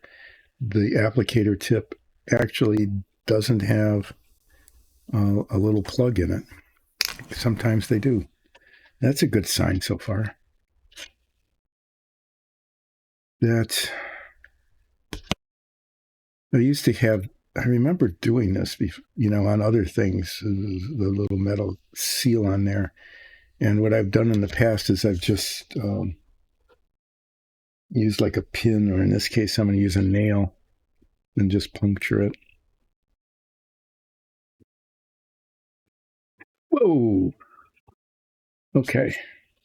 Well, that was about.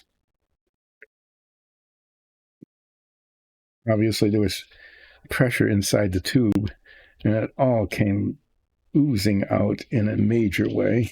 Now I've got a mess, and I wasted enough green stuff putty here. There's enough wasted there to have done 3 times as much as I'm going to be doing with it. That's an ugly green. No offense, green stuff, but that's a really ugly green. So I'm told that just as with the drywall patch, which starts out pink and then dries white, that this starts out ugly and in fact dries white. We'll be finding out, not with this blob.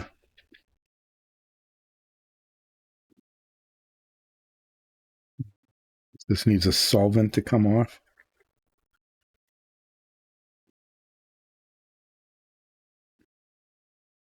Trying to clean it off the nail.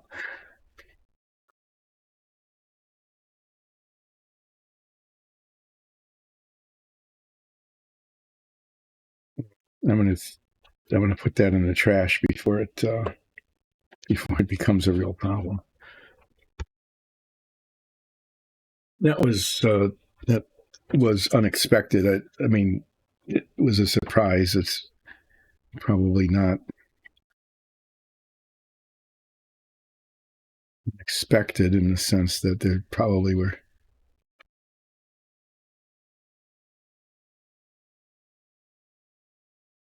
Thank you. Yeah. It's like, okay, that was a how not to do kind of thing. So if you get a tube full of stuff, it is really ugly green. Right? I'm looking forward to it drying clear or white, because it's hideous as it is. I'll be filling in 2 things. One is these little circles, and then they'll be sanded down. Hopefully that will work. And the other is the seam all the way around here. And then a lot of sanding to be done next week on this. This will end up taking like a half hour of just sanding. Well, I got the cap back on. Let's see if the green stuff comes out of the little end point there. It does. Very nice.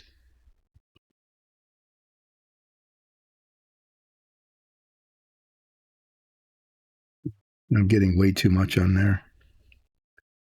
Hopefully it will sand easily. We'll see.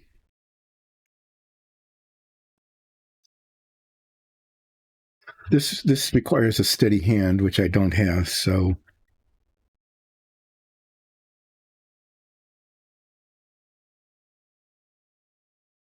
you can certainly see where you put it. That's not an issue.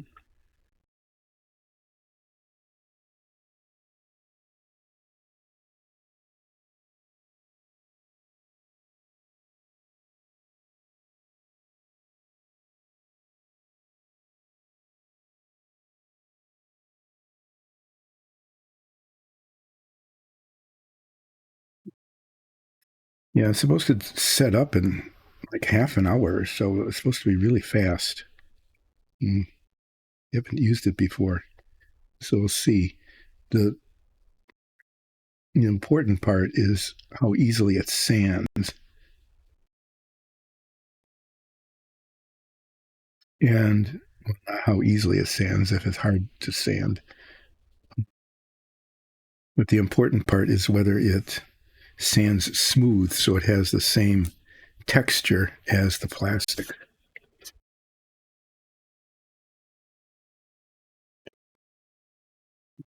Tap on, set it down,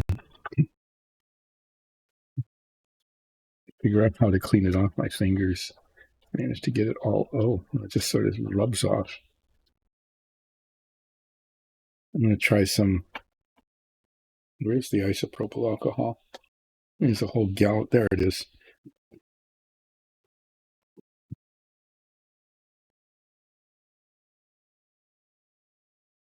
Okay, well, that's just going to set until Monday. And then we will all together on Monday, those of you who join in, find out just how well it sands. And if it doesn't sand very well, then I've got other options that I can do to make the engine block look like it's not has seams down the middle. It's especially important along the top, okay, because that just it's highly visible on the model.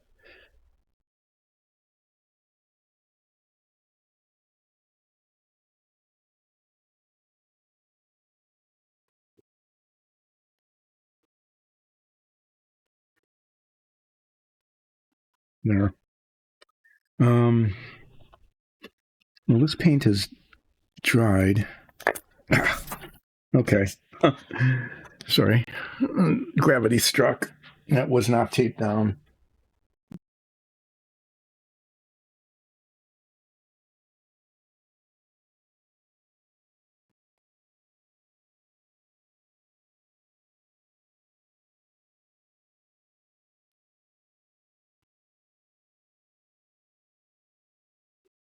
So there's a couple of things I can do here. Um, this this has a bunch of detail on it. This is the transmission, the back of the transmission housing. And what I can do is I can highlight those by painting them a slightly different shade.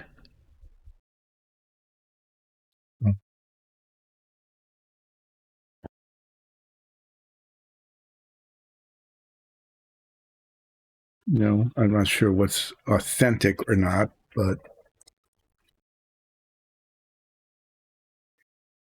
I think I might mess around with this a little bit just to see how it goes. Get fingerprints all over my head magnifier here. I just want to take a look at it and see if I can figure out what this is supposed to be.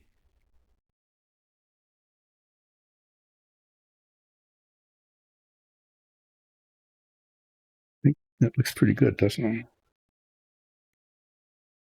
So there are bolt heads.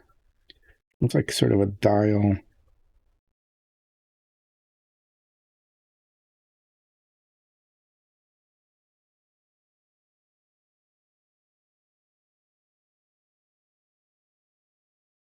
A strap across it. I'm going to do some detailing on this just to do it.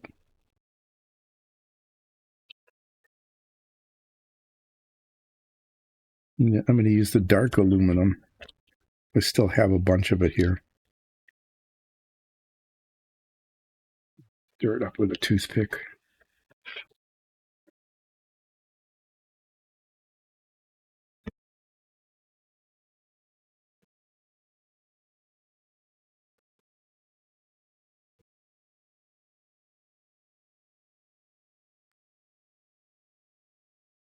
And what I'm going to do is attempt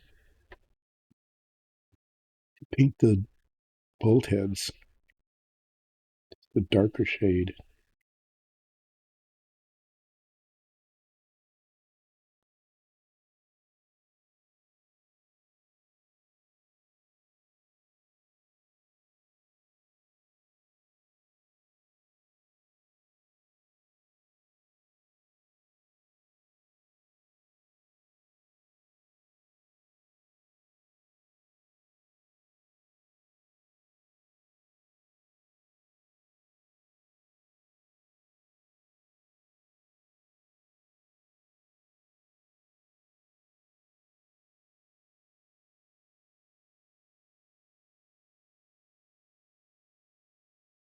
much, but I think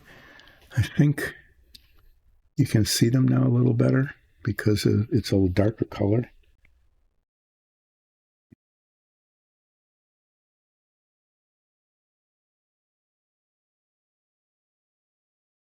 I'm going to paint this brighter. I'm going to paint this darker too. Just it's going to be a very subtle difference.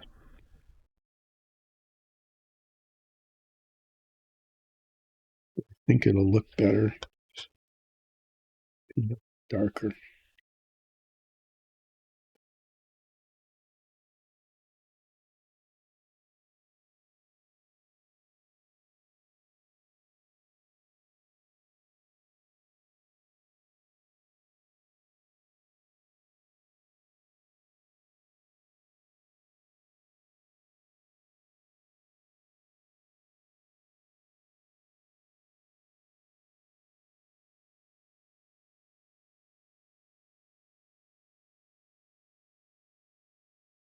Yeah, see, this is sort of a hint.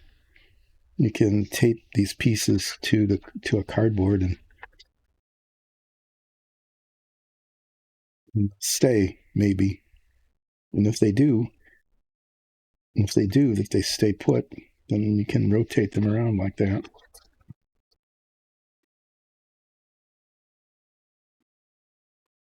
Or not, or they'll fall off.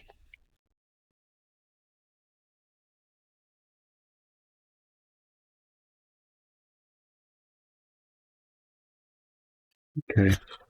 So I'm messing around with the detail on here. Why not? Um, oh, I didn't lose it. That's good. That piece isn't lost. And while I'm doing that, I found that there's a spot there that didn't get painted. I'm going to keep using this brush. And since I've got this other color here, this is the duraluminum, the lighter color. I'm just noticing, since I'm looking at it through the head magnifiers, there's spots that weren't painted. And then what I'm going to do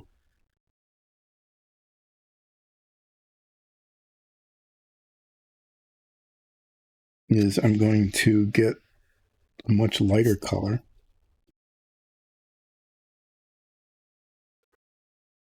And this band across, I'm going to paint that just a lighter shade.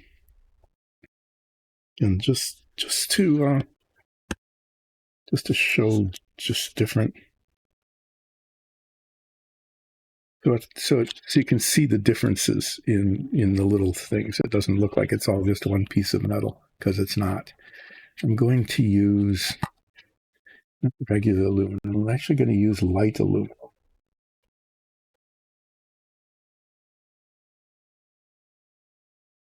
Maybe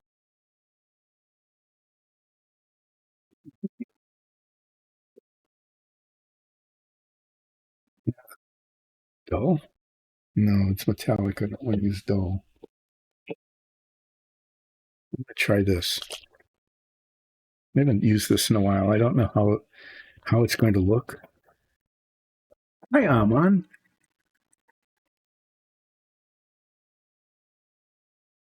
Ah, okay. So it's reparable. That's good. You can repair it. That's good news as long as it can be done.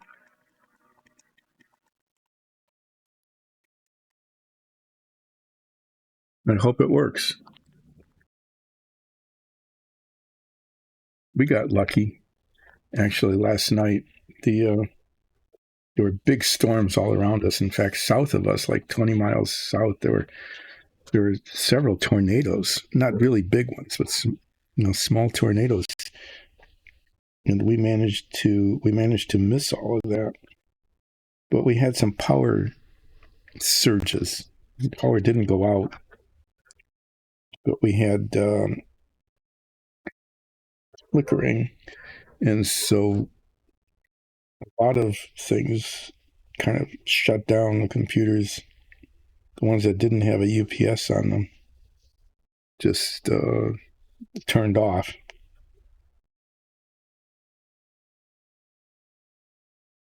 And I was kind of pleasantly surprised that the one down here actually worked this morning. I wasn't sure if it was going to.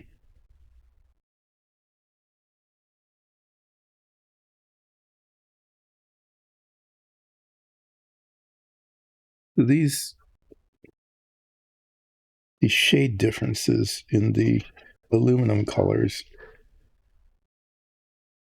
are really pretty subtle. But if you catch the light just right, they're, they're kind of obvious. And so I don't know how much you can see this, but this is darker and this is lighter, and the little bolt heads are darker. And what it does is it highlights the detail. And that, since somebody bothered to design this and print it, injection mold it, since someone bothered to put the detail in, I thought, well, I'll just bother highlighting it through the painting. There.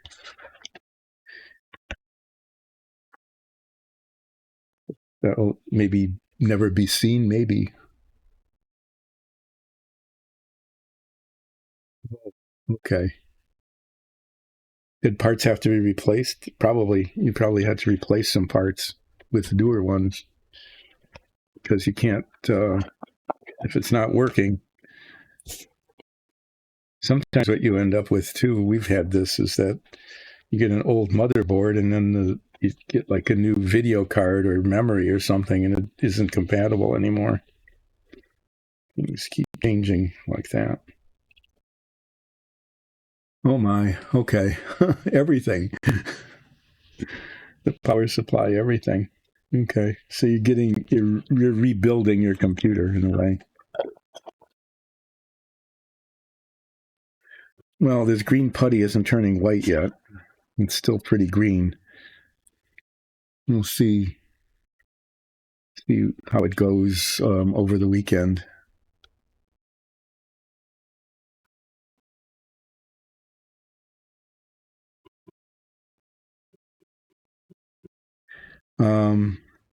Okay, I'm hesitating here for a moment because I am missing.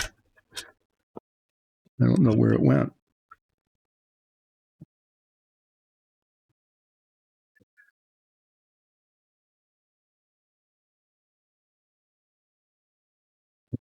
Where did I put the engine block?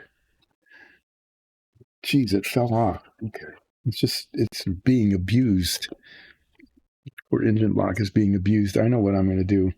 I've got a parts box. Oh, yeah. Yeah, because Windows 10 isn't being supported anymore. You really don't have much of a choice other than to go to Windows 11. And yeah, old parts don't work. Okay, this is deep breath. Okay, this is what I need to do. I need to make sure that get this brush out of the way. I'm going to check these with the head magnifier to make sure that if I need a second coat, I'm going to put a second coat on. Because I'd like to be kind of done with them. I used the dark aluminium on that, didn't I? Yeah. It's this color here.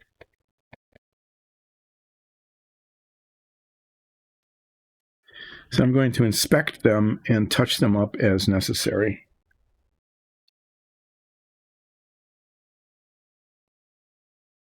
And it is necessary.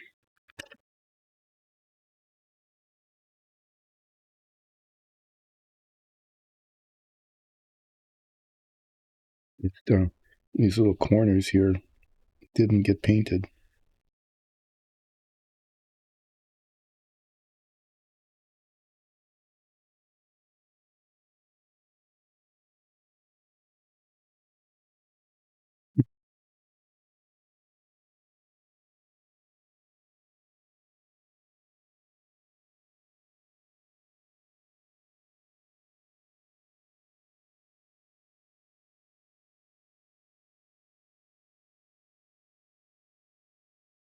I'm just going to go around the whole thing then, because if there's a shade difference after that paint's been setting for a bit, make sure that's not an issue.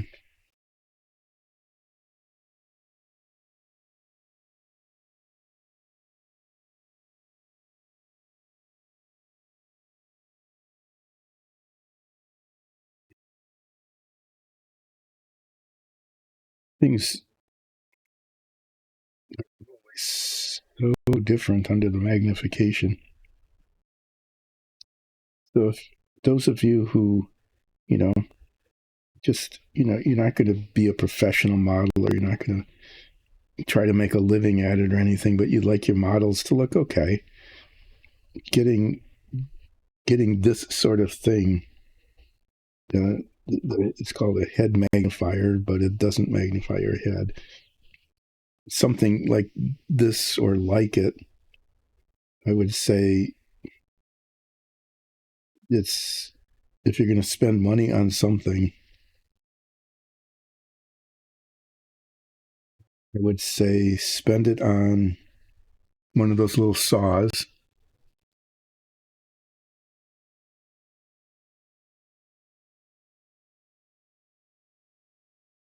I see. Okay. Well, it's good that he's helpful and not getting in the way. As I get older, I just get more and more in the way. I try to be helpful, but it's just reaction times are so slow. Picking up new things. I'll tell anecdote about that. When we were like in our 30s, we were playing video games all the time. They were, with my dad, they were like King's Quest and so on.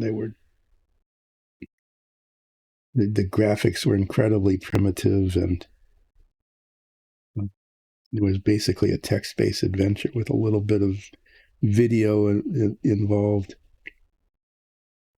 And we would be so frustrated because my father was so slow. I mean, he would make notes about every little thing. We just want to like grab the keyboard. It was a keyboard then, and just say, just do this. Because his reaction times were so much slower than us. And now I'm on that end of it. Fully understand the situation. I also understand what it's like to be on the not slow side of it. Just wanting to say, here, let me do it.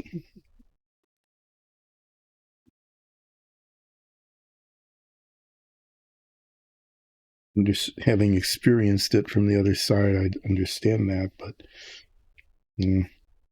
if you're dealing with older people, just recognize that their nervous system is running at half the speed of yours. Simon the Sorcerer, yes. Okay. So your dad will take the old parts and play around with them. That's really cool. That he's interested and still able to do that.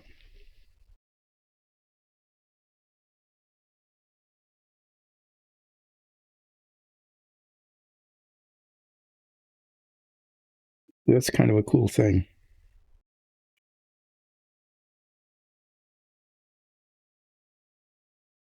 I used to be really good with computers back in the day when computers need to be told how to behave. Okay. when you had to boot up your DOS. I don't know if anybody remembers that anymore. And you got your DOS prompt, and if you wanted to play a game, you had to like specify the address and install it.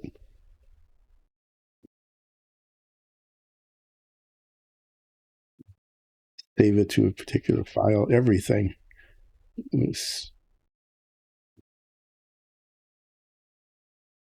everything was controlled. You had command of the machine, and then Windows came out, and it just wasn't the same. And then I lost interest and wasn't good at computers anymore. I was really good at machine language programming, just one step up from the compiler.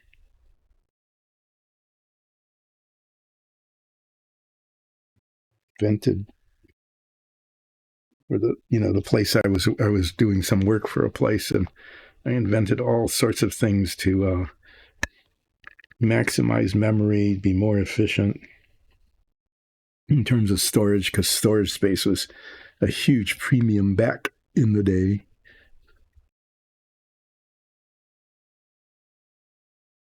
No. Oh, you never think of that, but there is one there. There's a battery in it. And if it's old and it loses its charge, then yeah, everything just sort of stops.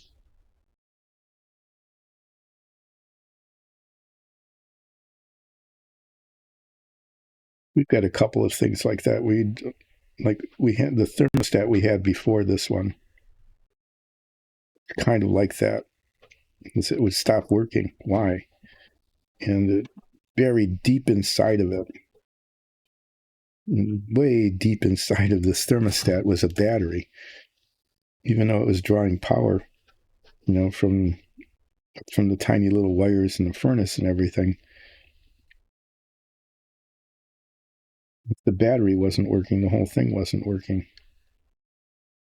It was quite a mystery for a while.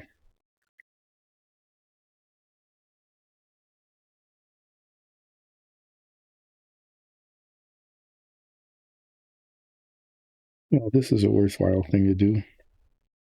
I'm finding all sorts of little flaws in the paint.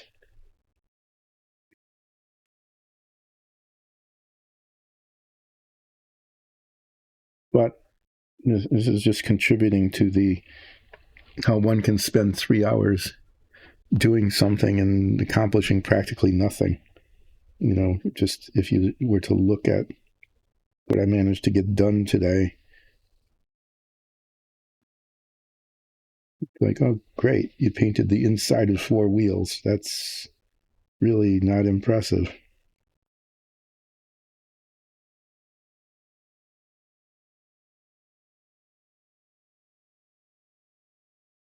That's why these models take so long to build, right?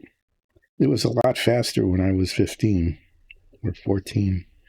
This thing would have been, in 2 days, it would have been completed. It wouldn't look very good. Okay, I have to say that it wouldn't look great, but it would have been done.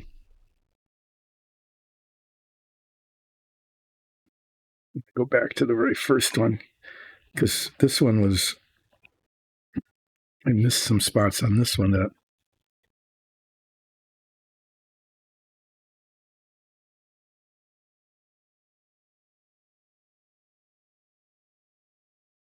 it looks okay.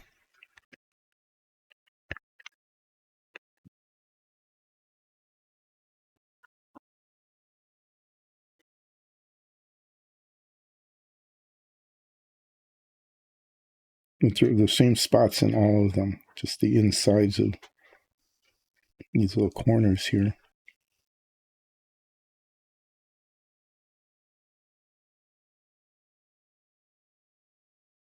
One of these days, what I might remember to do is, even if I'm just putting a base coat on something, is just get out the head magnifiers just right away, and then not miss spots, because there's there. But then I'd miss the thrill of going back over it and going, oh, I really did a crappy job with that.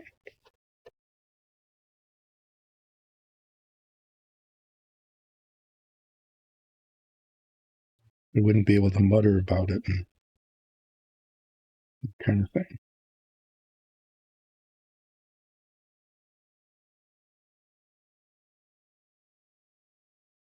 I'd be able to say, "Oh, that was okay. Why did I just mess with it?"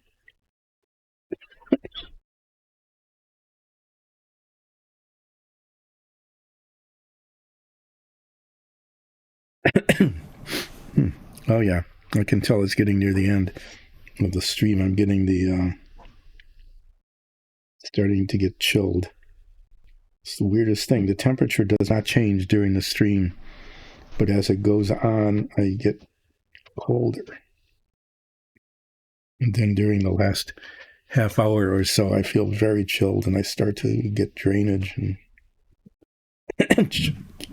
cough a little bit.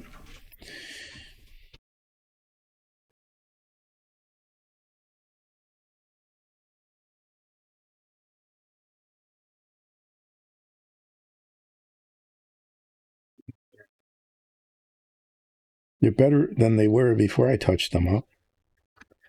Under 2x magnification, there's all sorts of little flaws.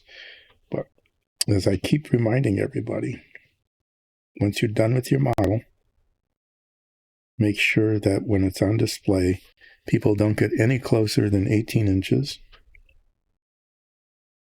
Okay. And use indirect lighting. And it'll look great.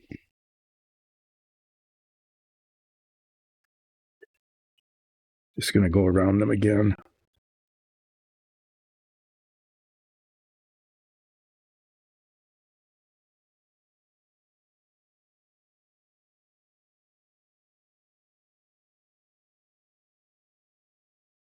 It's good that I'm doing that.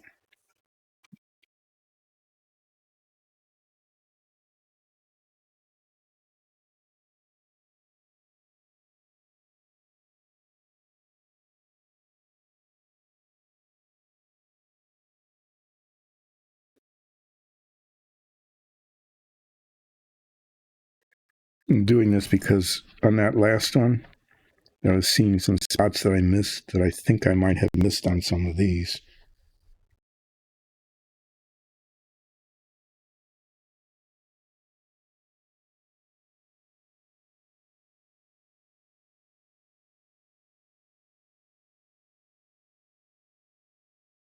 Just wanted to triple check.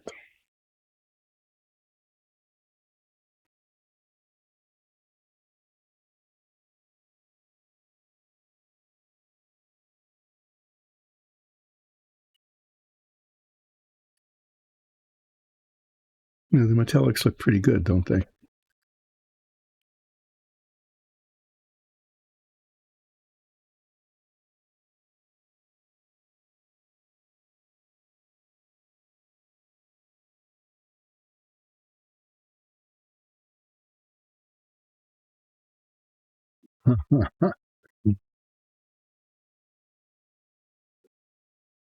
Mm-hmm.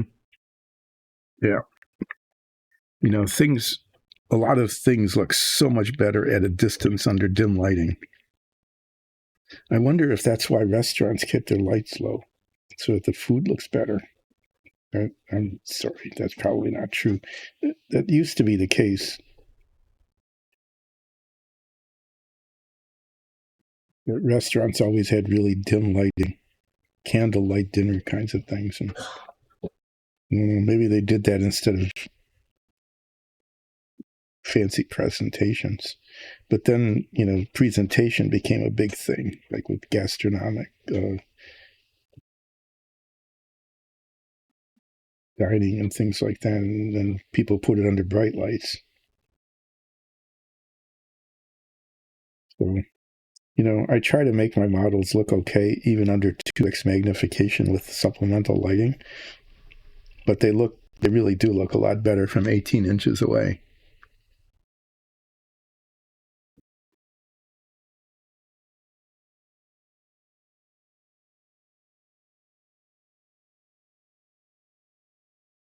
Though on the submarine, I'll say, going back to the submarine that most of you probably have never seen, the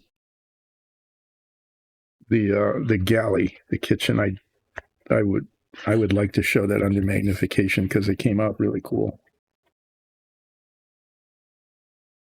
I've got these wheels.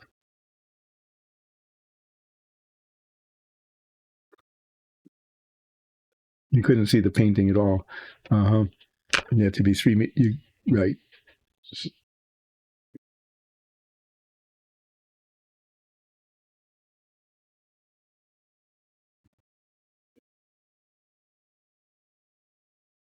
Right, that's fair, right?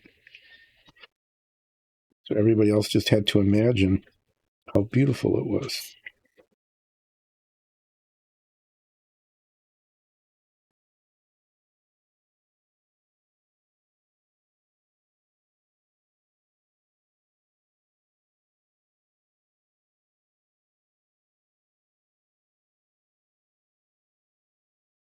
These are the insides of the wheels.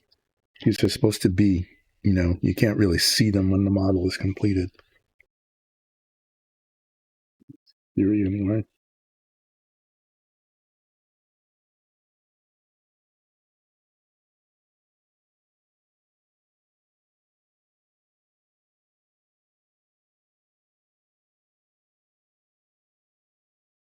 One thing that under magnification like this is it's not just the painting, but the flaws in the plastic show up. Just little bits where there's a little bit of excess plastic that shouldn't be showing, just little rough edges.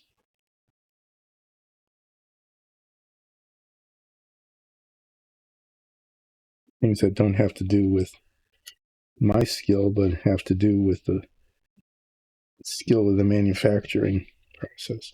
It was just, injection molded plastic, so it was not high precision work. Sometimes you're lucky just to get the pieces right. On the submarine model, there were some instrument panels that I was really worried about that. I had 3 kits to build one because they were all started already. This needs to be fixed. These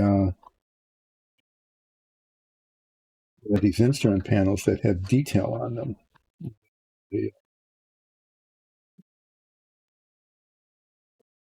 It's just extra plastic here that, it's seriously a problem.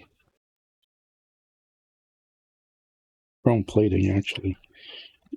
The chrome plating was kind of thick, and it got yucky there. So these instrument panels, we had 3 kits, and the one I was using first, which had, the most parts that were okay. The mold hadn't filled, and so the instrument panel itself was incomplete. There was like a big hole in it, essentially.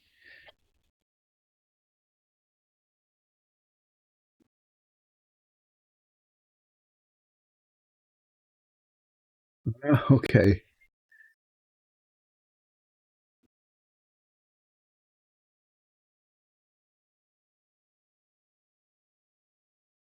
Okay.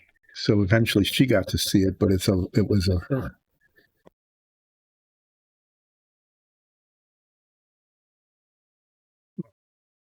It's kind of a sweet story.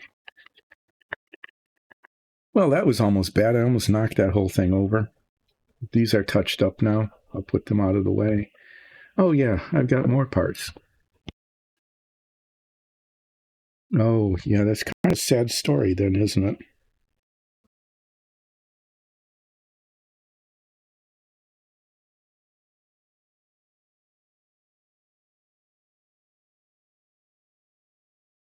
Did she understand what she was looking at then?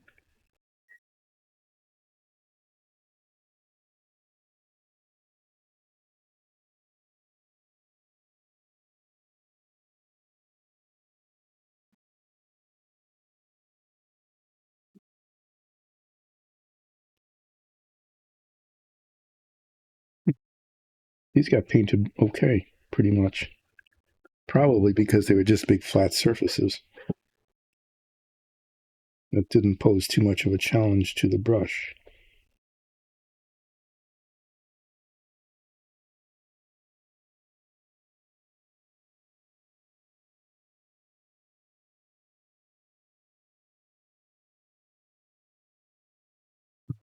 It was sad because it was from a time earlier.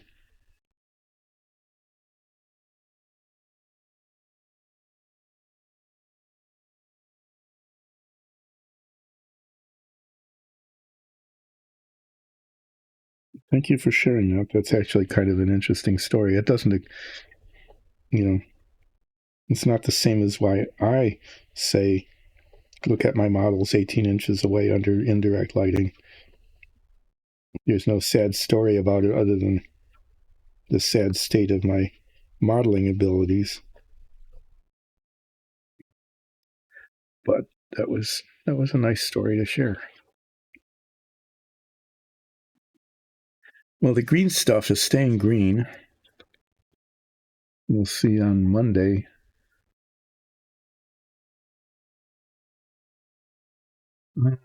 Okay, so she recognized herself, but she didn't know that they knew each other so long ago.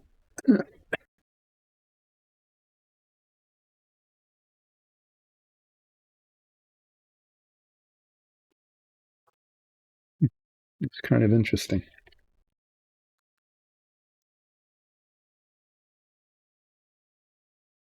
Thank you for sharing that story. Okay, this is just going to sit here, and it needs to. The putty needs to dry, cure, and then on Monday. Oh my! I keep losing this. On Monday, I'll be doing. Hopefully, this will set up, and I'll be sanding this off so that it's all invisible, other than that the seam essentially becomes invisible. The same thing here, that these little circles will disappear after I sand that off, and then I'll prime this, and I'll be able to work on painting that. This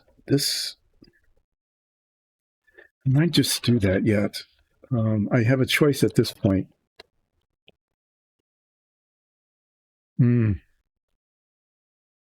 Yeah, that's really true. That it could be a result of trauma, and you don't want to remember.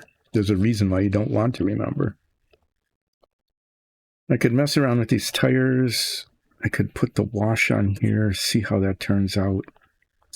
I'm going to do that. I'm going to put the wash on here, the dark wash, to make it look like a screen made from kind of a darker metal.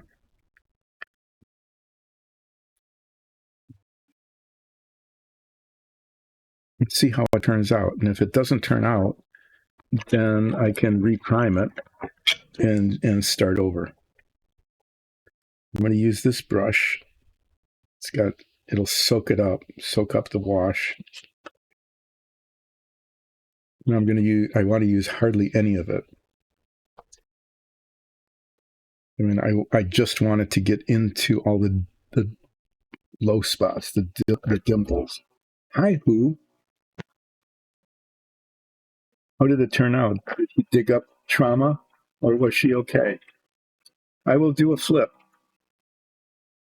In fact, I'm going to do a flip before I do this wash.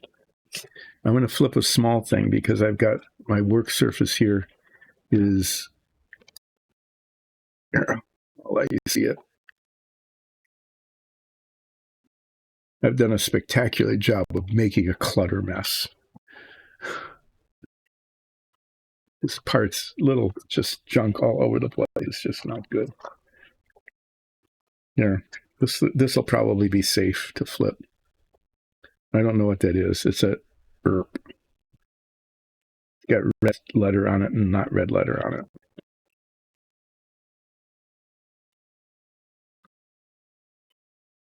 Huh, it landed on its edge.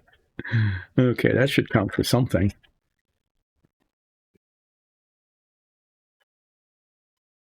Okay. There. Got the flipping in.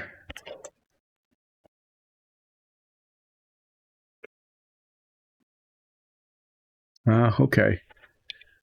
So she was able to heal from whatever created the amnesia. Oh, that was appropriate, wasn't it? To not remember the word amnesia. What can I say?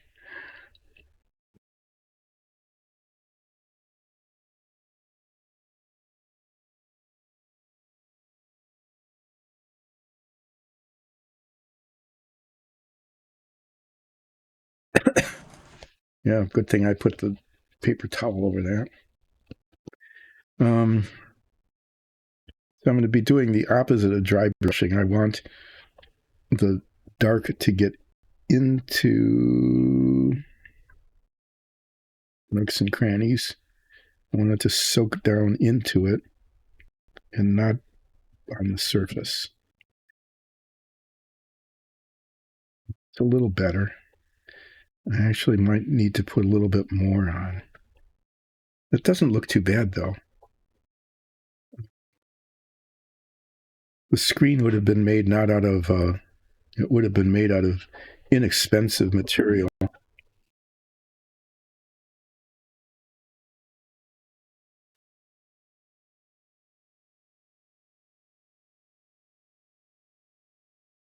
Turns out actually to be a nice story.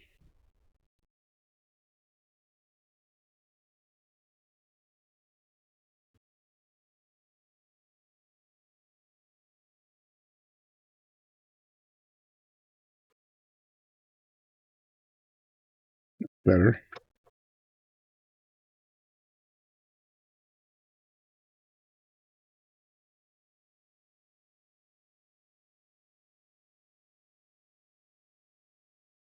And to get it even, though.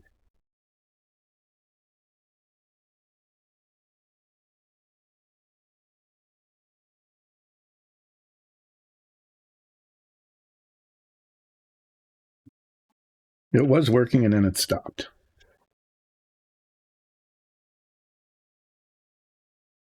Now I got impatient. Being impatient is not a good thing, but I managed to just make a mess.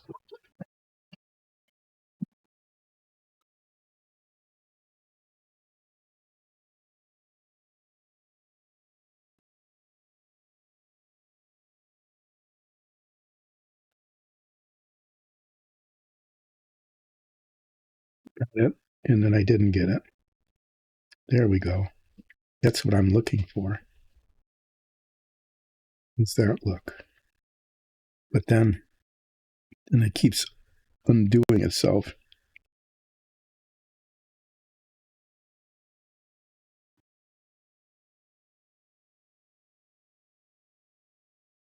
Like I get it, and there's a little flaw, and then I undo it. Oh, this is just hilarious.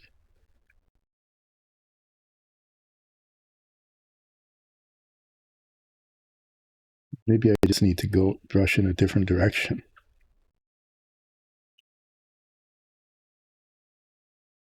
No, no, don't come off.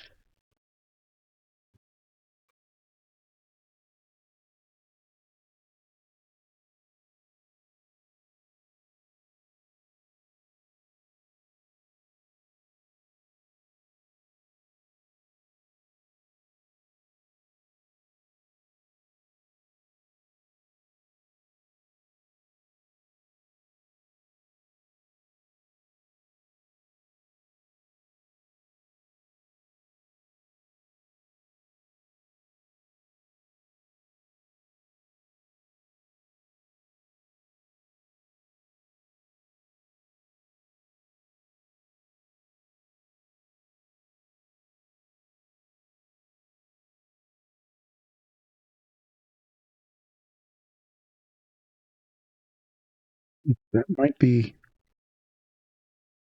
be as good as it gets. I'm going to leave it like that. You know, it's a little bit varied, but I think I think that's as good as I'm going to be able to get it today.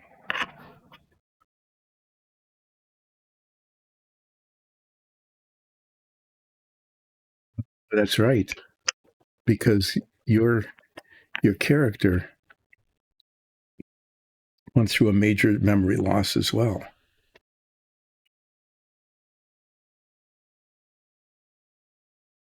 Okay. What I'm going to do is, well, look, I've got tape sticking to my finger. Oh, yeah. I have made the biggest mess in the world today.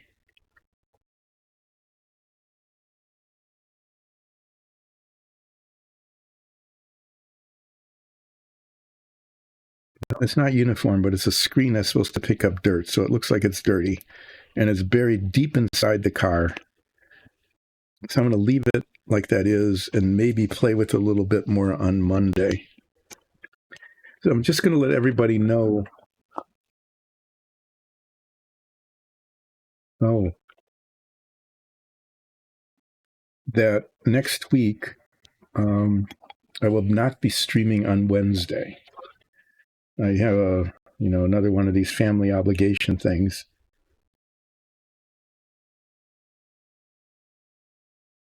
that I need to go to and take care of. And so I will be streaming on Monday and Friday, but I will not be streaming next week, Wednesday. So on Monday, I'll be back probably accomplishing almost nothing like I did today. Wow. I've got some paint buried way deep inside this brush. There's green paint coming out.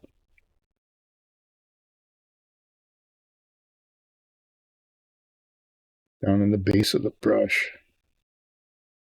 Okay, well, I'm going to be spending the next couple of minutes cleaning a brush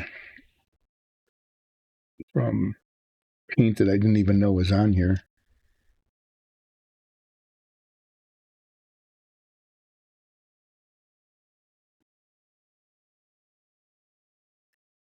Well, yeah, it sort of does, doesn't it? I mean, one could draw that conclusion, although it's probably not really fair in this case. Wow, more and more and more paint is coming out of this. This was, I did not realize how filthy this brush was until I started using a more significant solvent. Probably just as well that I started this process because, yeah, that paint could dissolve in something else.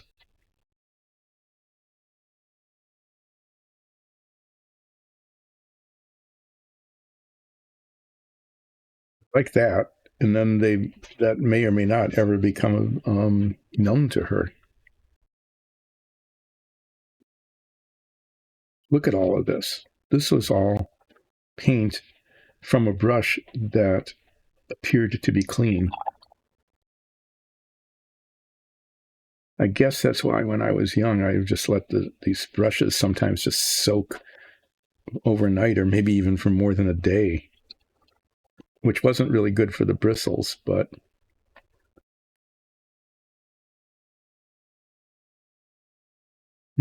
yeah, I might need to do this with a lot of these brushes. I actually had this happen once. I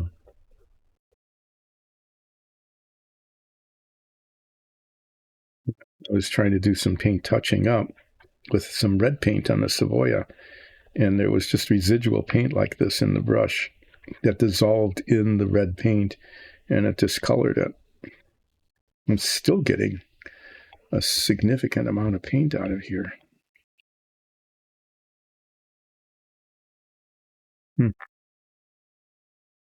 I wonder what this green was from. I don't remember using this brush to paint something green, like olive drab like that.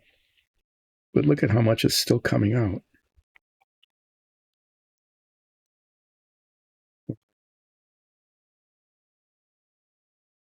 Never ending mess.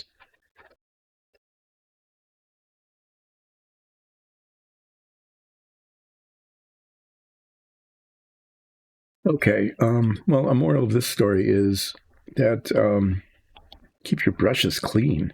Good grief. Sometimes just give them a huge, deep cleaning. This is a this is really kind of shocking.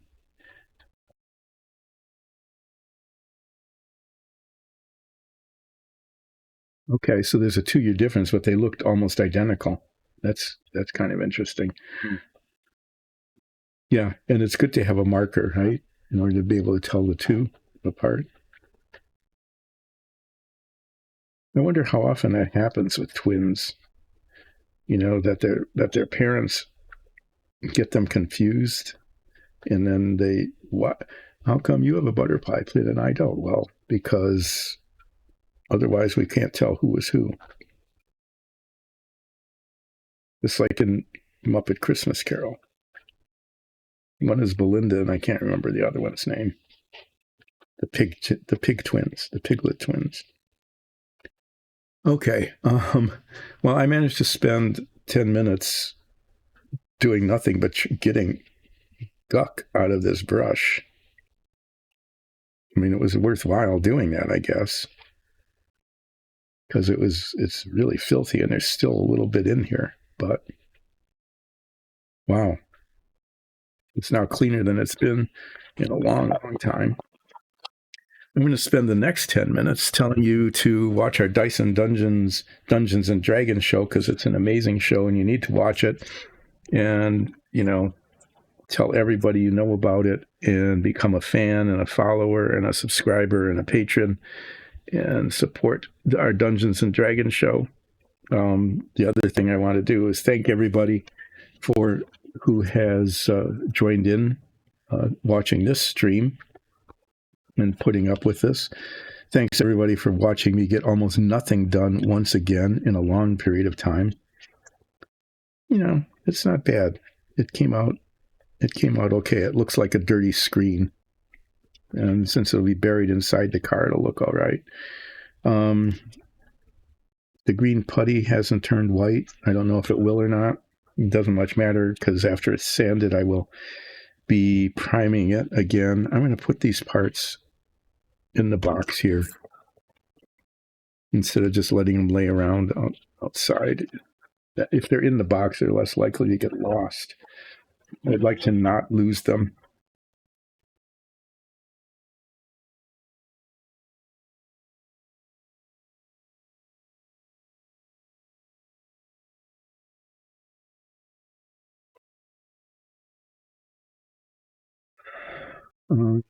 Yeah, these guys too. Yeah, probably better off this way. I'm going to take these off the toothpicks.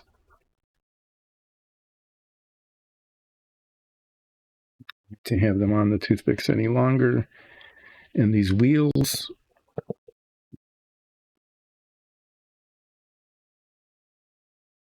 Okay, well, it's 3 hours. At least you can see that I messed around with parts.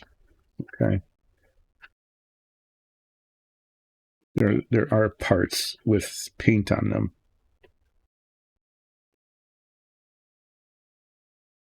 But even by my standards, I am really impressed at how little I managed to accomplish today. And usually I accomplish almost nothing, but today was an exceptional day in lack of accomplishment. Pretty amazing. I'm going to just close this. No, I'll just leave it open for a while and you can look at it. On the next day, which is going to be Monday, I will be working on the tires. If I can get those ready to go, I can actually put the wheels together. There will be some assembly done. I will be sanding down the engine block and this bit here. This will need to be primed. It's just a tiny little primer. I might even just do that down here instead of, waiting a day just to get it done, because the primer dries fairly quickly. So if I can do the sanding on these first thing on Monday, I cleaned a brush. I spent 10 minutes getting a brush cleaner than it's been in quite some time, and there's probably still guck in it. But all of this all of this came out of a clean brush, including this. This is probably green wash. It probably dates back to some dungeon tile for a swamp or a sewer. Okay, so on Monday, I'll be doing the sanding first.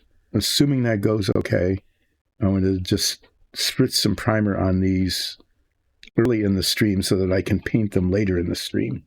Okay, that'll be a thing to do. And then I will pull out the tires and get them cleaned up because they have little bits of rubber and junk all over the place that need to be cleaned off. I'm not quite sure how that will go, but I'll do my best.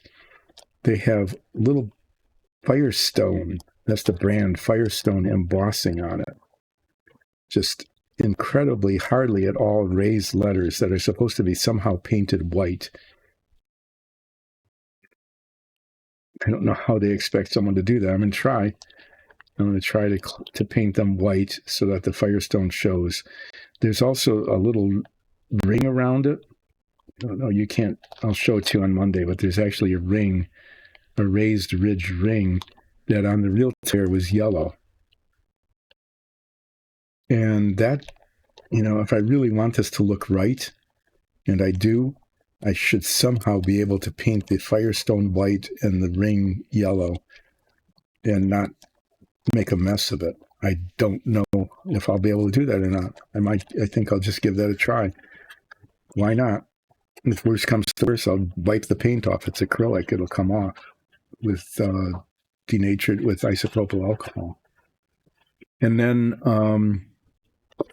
then assuming I get any of that done at all, I'll be able to move on to the next section of the instructions, which is to pull the bottom panel out and prep it. I'm not going to install these parts. I'm going to get them prepped and primed, but I need to prime this and I need to paint it the British Racing Green before I do any more assembly.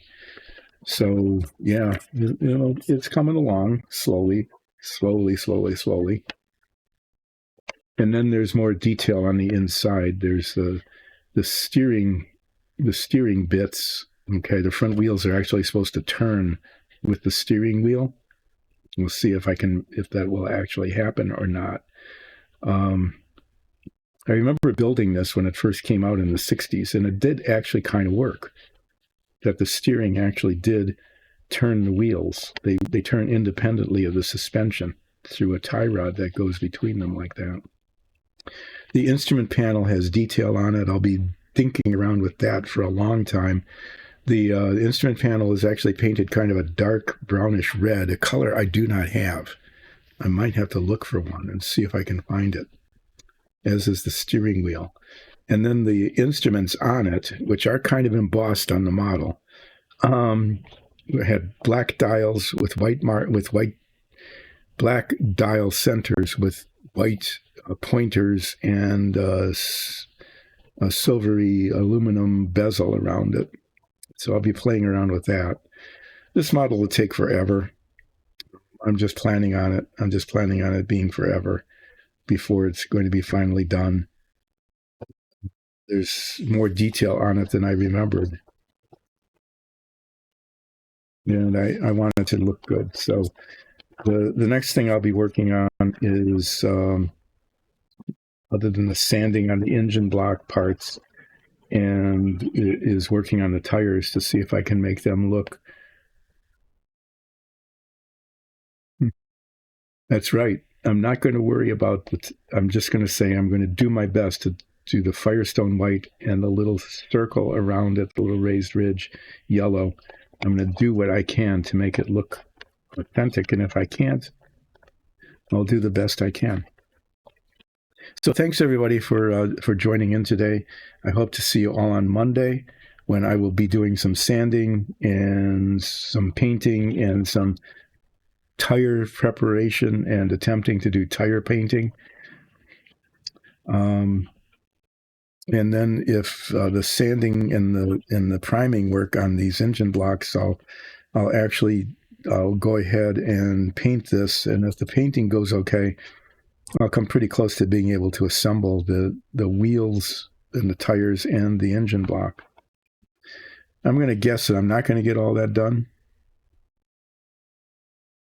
To prepare for the painting is I'm going to look again at images of the real car.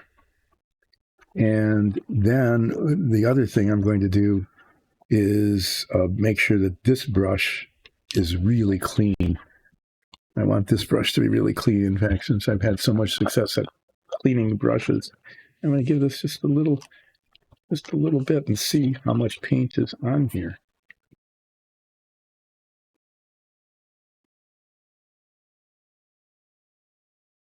It's so few bristles, it's not too bad. Yeah, most of the paint is right at the base there.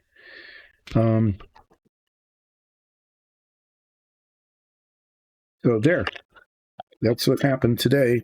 I'll be back on Monday. I hope to have most of you people come in.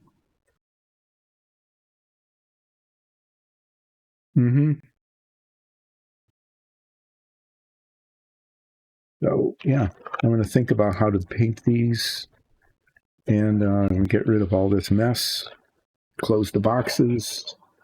And now I'm going to sign off and clean up because I did make a pretty significant mess out here today. Thanks, everybody. I really appreciated you dropping in and chatting. I will see you on Monday. I will not see you next Wednesday, but I'll see you on Monday and Friday next week as I continue to make typically glacial. Well, I shouldn't even say glacial anymore because a lot of the glaciers are moving fast. Incredibly slow progress, but some progress on this new model. Thanks again. See you all next week.